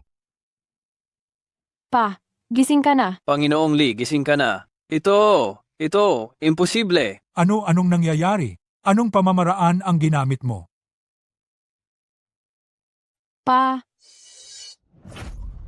ayos ka lang ba? Hoy, sabihin mo, paano mo ginamot si Panginoong Lee? Sumuka na siya ng itim na dugo. Huwag kang maingay. Ay, sabihin mo, paano mo ginamot ang pinuno ng Pamilya Lee? Sumuka siya ng itim na dugo. Huwag kang maingay. Ang pinuno ng Pamilya Lee ay hindi inatake ng kanyang sakit sa ulo, kundi nilason siya. Ano? Nalason ako? Sino ang nangahas na lasunin ng aking ama? Paano iyon mangyayari? Kung ang pinuno ng Pamilya Lee ay nilason, paano ko hindi mapapansin? Hindi totoo ang aking Tianwang Baomingdan. Hindi ko naman sinabing ikaw ang naglason. Ang lason na ito ay pumasok sa katawan niya nang hindi bababa sa 1 oras. Noong panahong iyon, hindi pa lumilipad ang iyong helicopter. Huwag niyong pakinggan ang walang kuwentang sinasabi nitong hamak na ito. Ang pagkalason ng pinuno ng Pamilya Lee ay purong imbento lamang. Sa tingin ko, gusto niya lang magpapansin, nagsasabi lang siya ng kalokohan. Huwag kayong makinig sa pinagsasabi ng walang hiyang ito. Ang sinasabi niyang nalason si Patriarch Lee ay gawa-gawa lang. Mukhang gusto lang niyang mapansin, nagsasabi siya ng kalokohan. Binata, Ano ba talaga ang nangyayari? Ang paglason na ito ay talagang kahina-hinala. Patriarch Lee, maaari mo bang sabihin, kailan mo naramdaman na hindi ka maayos ngayon? Mayroon akong migraine. Ngunit para sa hapunan ngayon, nagpa-check up ako ng maaga at maingat ako sa aking kalusugan. Kaya hanggang ngayon, hindi ko iniisip na sakit ng ulo lang ang problema. Kung gayon, ngayong nasa handaan, kailan ka nagsimulang sumama ang pakiramdam? Normal naman ang lahat. Ito ay noong kinukuha ko ang regalo, naramdaman kong nahilo ako sandali.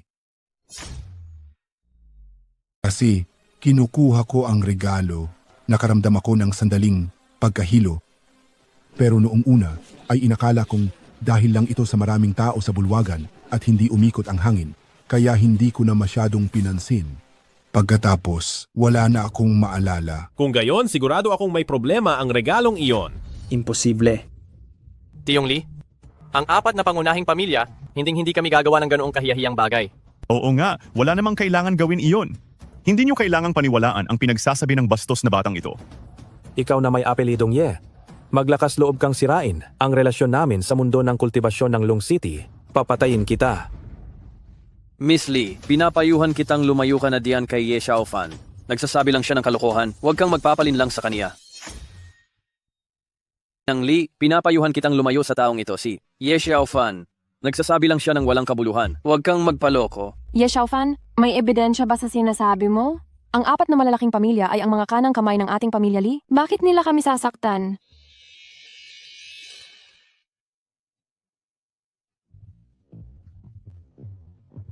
Kung anuman silang kamay o braso, hindi ko alam at hindi ko rin alam ang iniisip nila. Gusto ko lang malaman kung saan nagmula ang lason.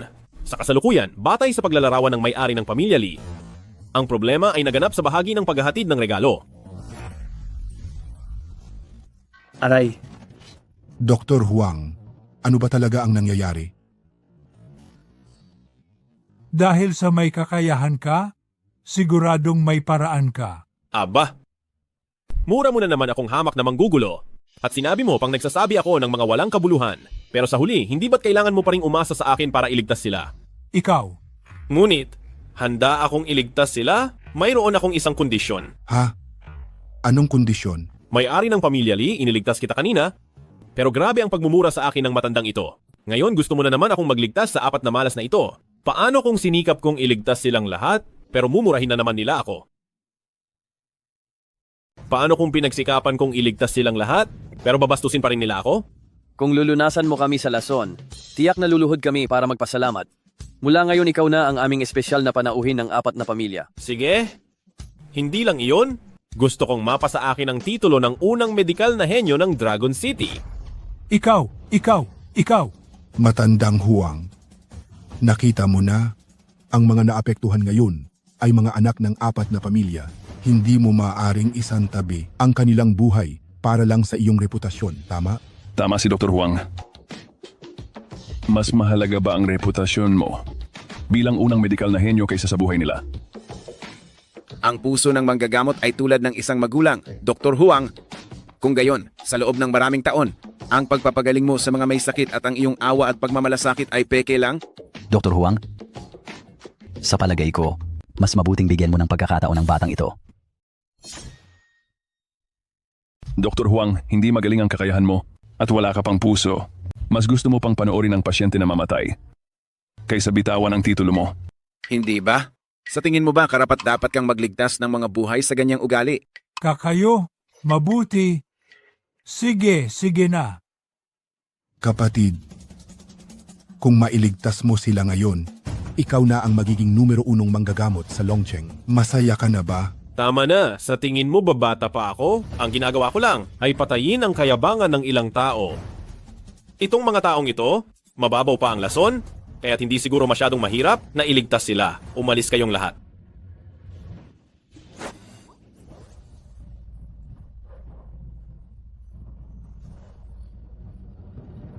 Bakit parang pamilyar itong pakiramdam?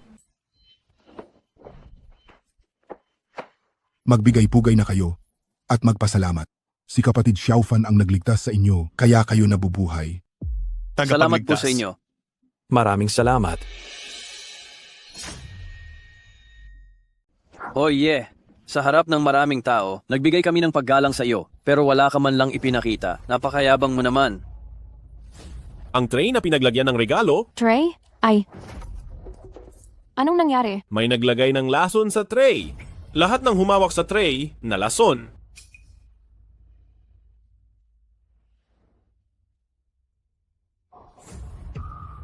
Junior sister, hinawakan mo ang tray kanina.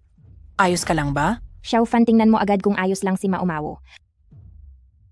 Ang lason na ito, wala itong epekto sa kanya. Ha? Bakit walang epekto sa akin? Hindi lang sa iyo walang epekto. Wala rin itong epekto sa ating apat. Ibig mong sabihin? Ang lason na ito? Ginawa ko itong lason, pinino ko ito mismo sa bundok. Anong sabi mo? Ikaw pala ang naglagay ng lason? Magsalita ka ng malinaw. May kinalaman ka ba rito? Ayan na naman, tama na. Ye Xiaofan, huwag ka nang magpaligoy-ligoy. Sabihin mo na sa amin, ano ba talaga ang nangyayari? Hindi ako ang naglagay ng lason, pero alam ko kung sino ang naglagay nito. Kaya pala? Guro. Anong guro? Ha ha ha ha.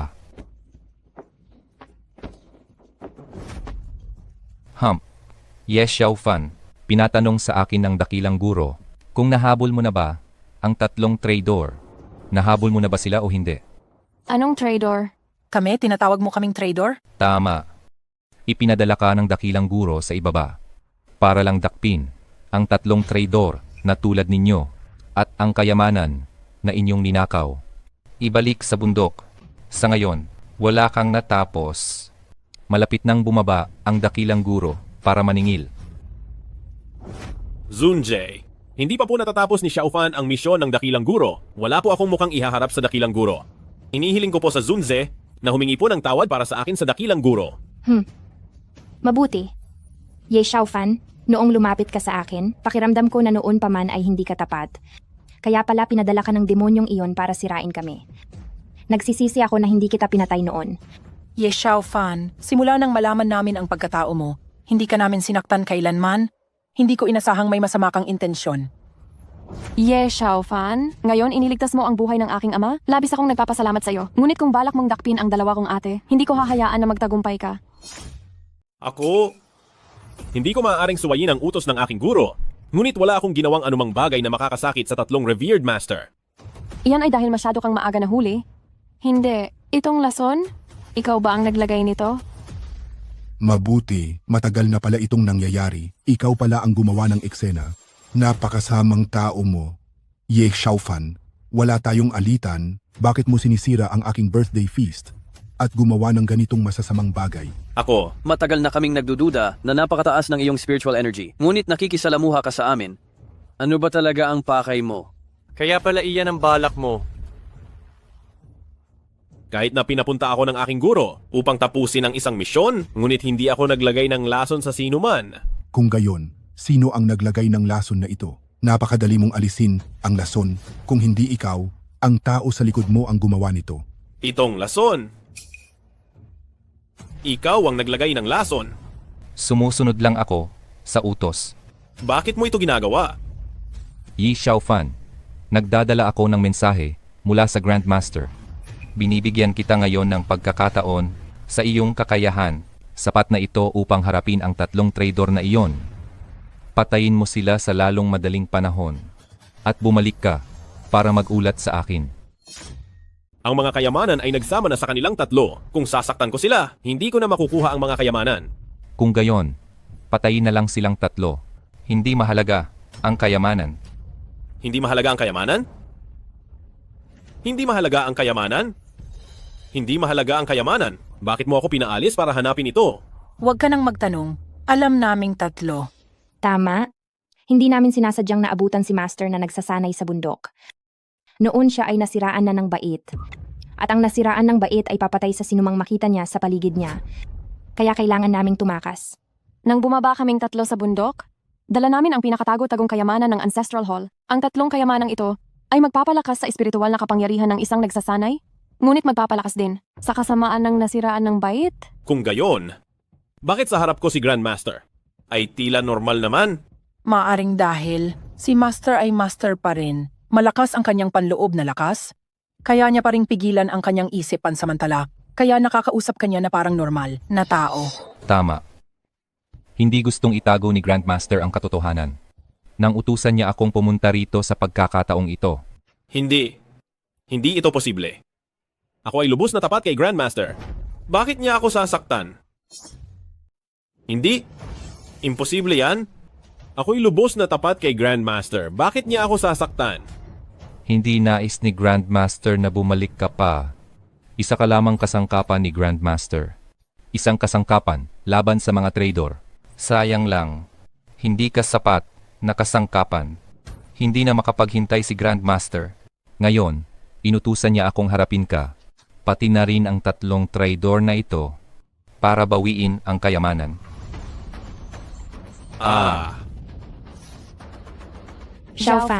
Xiaofan. Guro? Wala talaga akong balak na saktan kayo. Gusto ko lang bawiin ang kayamanan. At iulat ito kay Grandmaster. Wala talaga akong ginawang masama sa inyo. Maraming bagay na hindi mo alam, hindi ka namin sinisisi. Xiaofan. Protektahan si Xiaofan.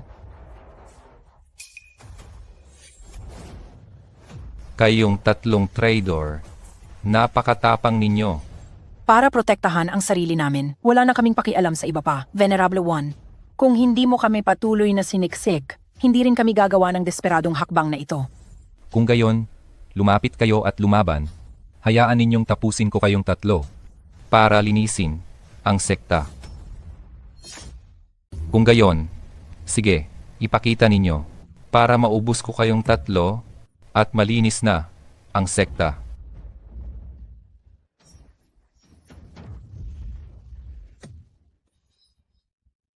Apat na maharlikang pamilya bumuo ng hanay.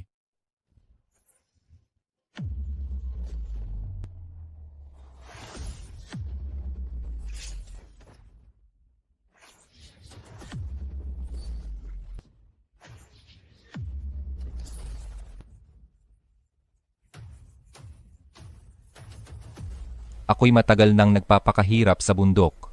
Kayo na nagpapakasasa sa kasayahan sa ibaba at walang silbi. Iniisip nyo pang matatalo ninyo ako? Nanaginip lang kayo. Sa inyong ilan na walang kuwentang nagpapalipas lang ng oras sa ibaba ng bundok. Sa tingin ninyo matatalo nyo ako? Huwag kayong mangarap.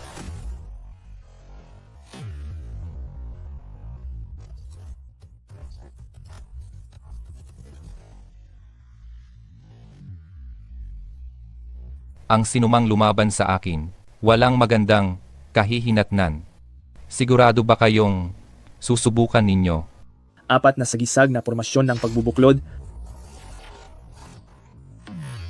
Wasakin.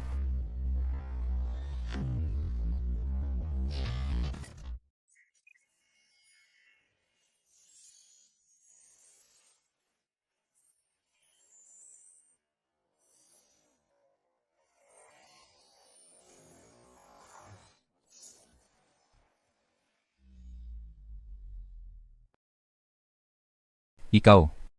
Kayo. Ikaw. Ginagawa ninyo itong ano?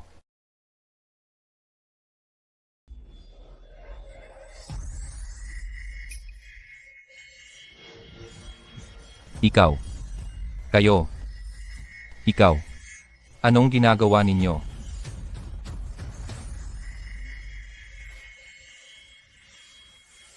Sa kalagayan ng lakas namin ngayon, ang kakayahan na kayang ibigay ng mga kayamanan ay limitado, ngunit para kalabanin ka, dapat sapat na rin.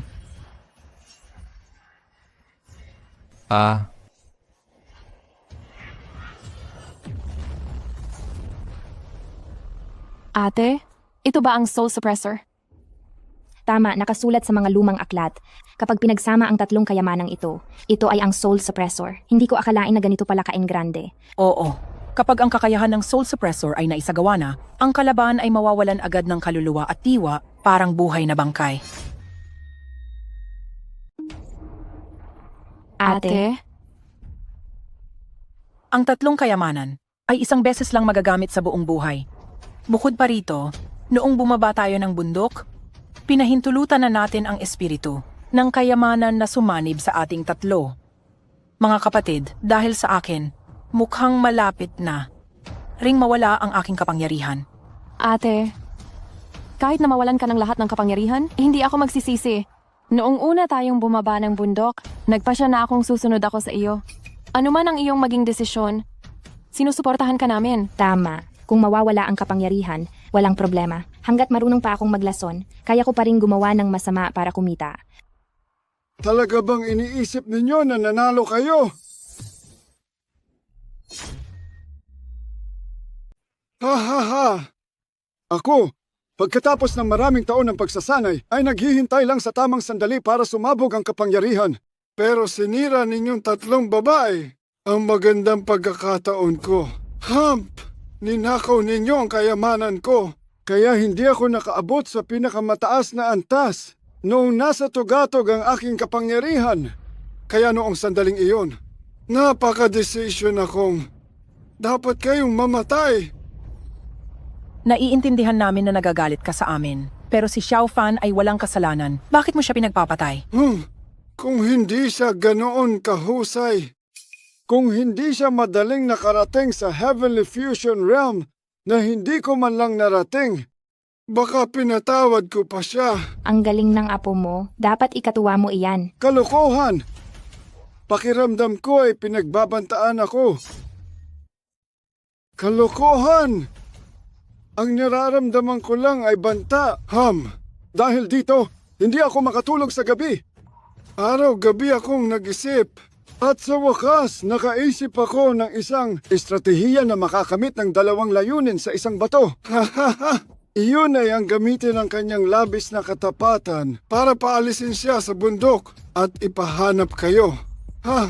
Mabuti kung pinadala mo siya pababa para dakpin kami. Bakit mo pa siya sinuotan ng pulseras na sumusupil sa kanyang kapangyarihan? Tatlong kayamanan ang may sariling may-ari. Matapos ninyong nakawin ang tatlong kayamanang ito, sa tingin ko, para sa inyong kaligtasan, tiyak na kailangan ninyong maging isa ang katawan at diwa sa kayamanan. Kahit nabawiin ko pa ang mga ito, wala na rin itong saysay. Umaasa lang ako na kayong tatlo ang papatay sa kanya para sa akin at aalisin ang panganib sa aking puso. Hump! Ang tatlong kayamanan ay nagpakita na ng kanilang mga may-ari. Matapos ninyong nakawin ang tatlong kayamanang ito, hula ko. Para sa inyong kaligtasan, kailangan ninyong makipag-isa sa mga kayamanan, kaluluwa at katawan. At kung kunin ko pa ang mga ito, wala na itong anumang silbi. Umaasa lang ako na kayong tatlo ang mag-aalis sa kaniya para sa akin. Aalisin ninyo ang problemang ito na nasa puso ko. Mamatay na rin kayo, ha? Xiao Fan. Ako'y lubos na nagtiwala sa iyo. Ang sumunod sa iyo, hinangaan ka at sinikap kong tapusin ang iyong misyon. Sa loob ng puso mo, ako pala ang problema mo. Xiao Fan, ayos ka na. Nakalimutan ninyong lahat? Ang tatlong kayamanan ninyo ay kayang dagdagan ang aking lakas. Dahil nasaktan kayo, hindi ako gaanong nakabawi. Ngunit, para sa iyo, sapat na ito. Xiao Fan, ang iyong lakas ay talagang napakalakas. Ang alagad ko ay sumunod sa akin sa loob ng maraming taon. Ikaw ay matatag at tinanggap ang kanyang palad ng buong lakas. Ang hampas na ito para sa karaniwang tao ay magiging sanhi ng pagkawasak ng katawan. Ngunit ikaw ay hindi man lang gumalaw at hindi ka nasaktan. Ikaw nga ang malaking sakit sa ulo ko. Mukhang tama ang sinabi ng mga gurong pinuno. Ikaw nga ay naligaw ng landas at malala na ang sakit mo. Ano man ang sabihin mo, ngunit bago kita tapusin, uunahin ko muna ang tatlong tangang babaeng ito. Sino ba naman sila? Para guluhin ang aking masamang plano. Hindi kita hahayaang magtagumpay. Yes, Xiao Fan. Nabighani ka ba sa kagandahan nilang tatlo? Huwag mong kalimutan. Sila ang mga gurong pinuno mo. Hindi mo na iyan problema? Ang alam ko lang, ngayon ko aalisin ang malaking kontrabidang ito sa sekta. Wala ka nang pakialam doon. Ang alam ko lang, kailangan kitang alisin ngayon, ikaw na pangunahing kontrabida ng sekta. Ka nakakatawa. Kahaha. 3 trader na nagnakaw ng kayamanan ng guro. Isang trader na gustong pumatay sa guro. Kayo pang nagsasabing ako, ang lolo ng sekta, ay ang malaking rebelde. Talaga namang katawa-tawa. Tama na ang daldal, tingnan na lang natin kung sino ang mananaig. Sige, hindi ako naniniwala na pagkatapos ko magsanay ng napakaraming taon, hindi ko pa rin matatalo ang isa sa aking mga apo sa sekta. Sige, ipaubaya mo na sa akin. Wag na wag kang magtitira. Nag-ensayo ako sa loob ng maraming taon, hindi pa rin makakatalo ng isa kong apo sa espiritu. Sige, sumulong ka na. Pero wag mong kalilimutan na wag magpigil. Natural lang yan. Harap sa isang demonyo na sadyang mapanira, na nanggugulo lamang, ako si Ye Xiaofan ay hindi magpipigil sino ka man.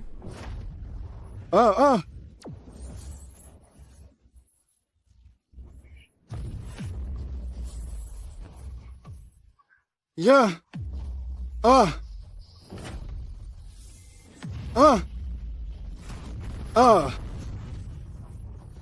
Aray! Guro, ako ang magbabantay sa inyo.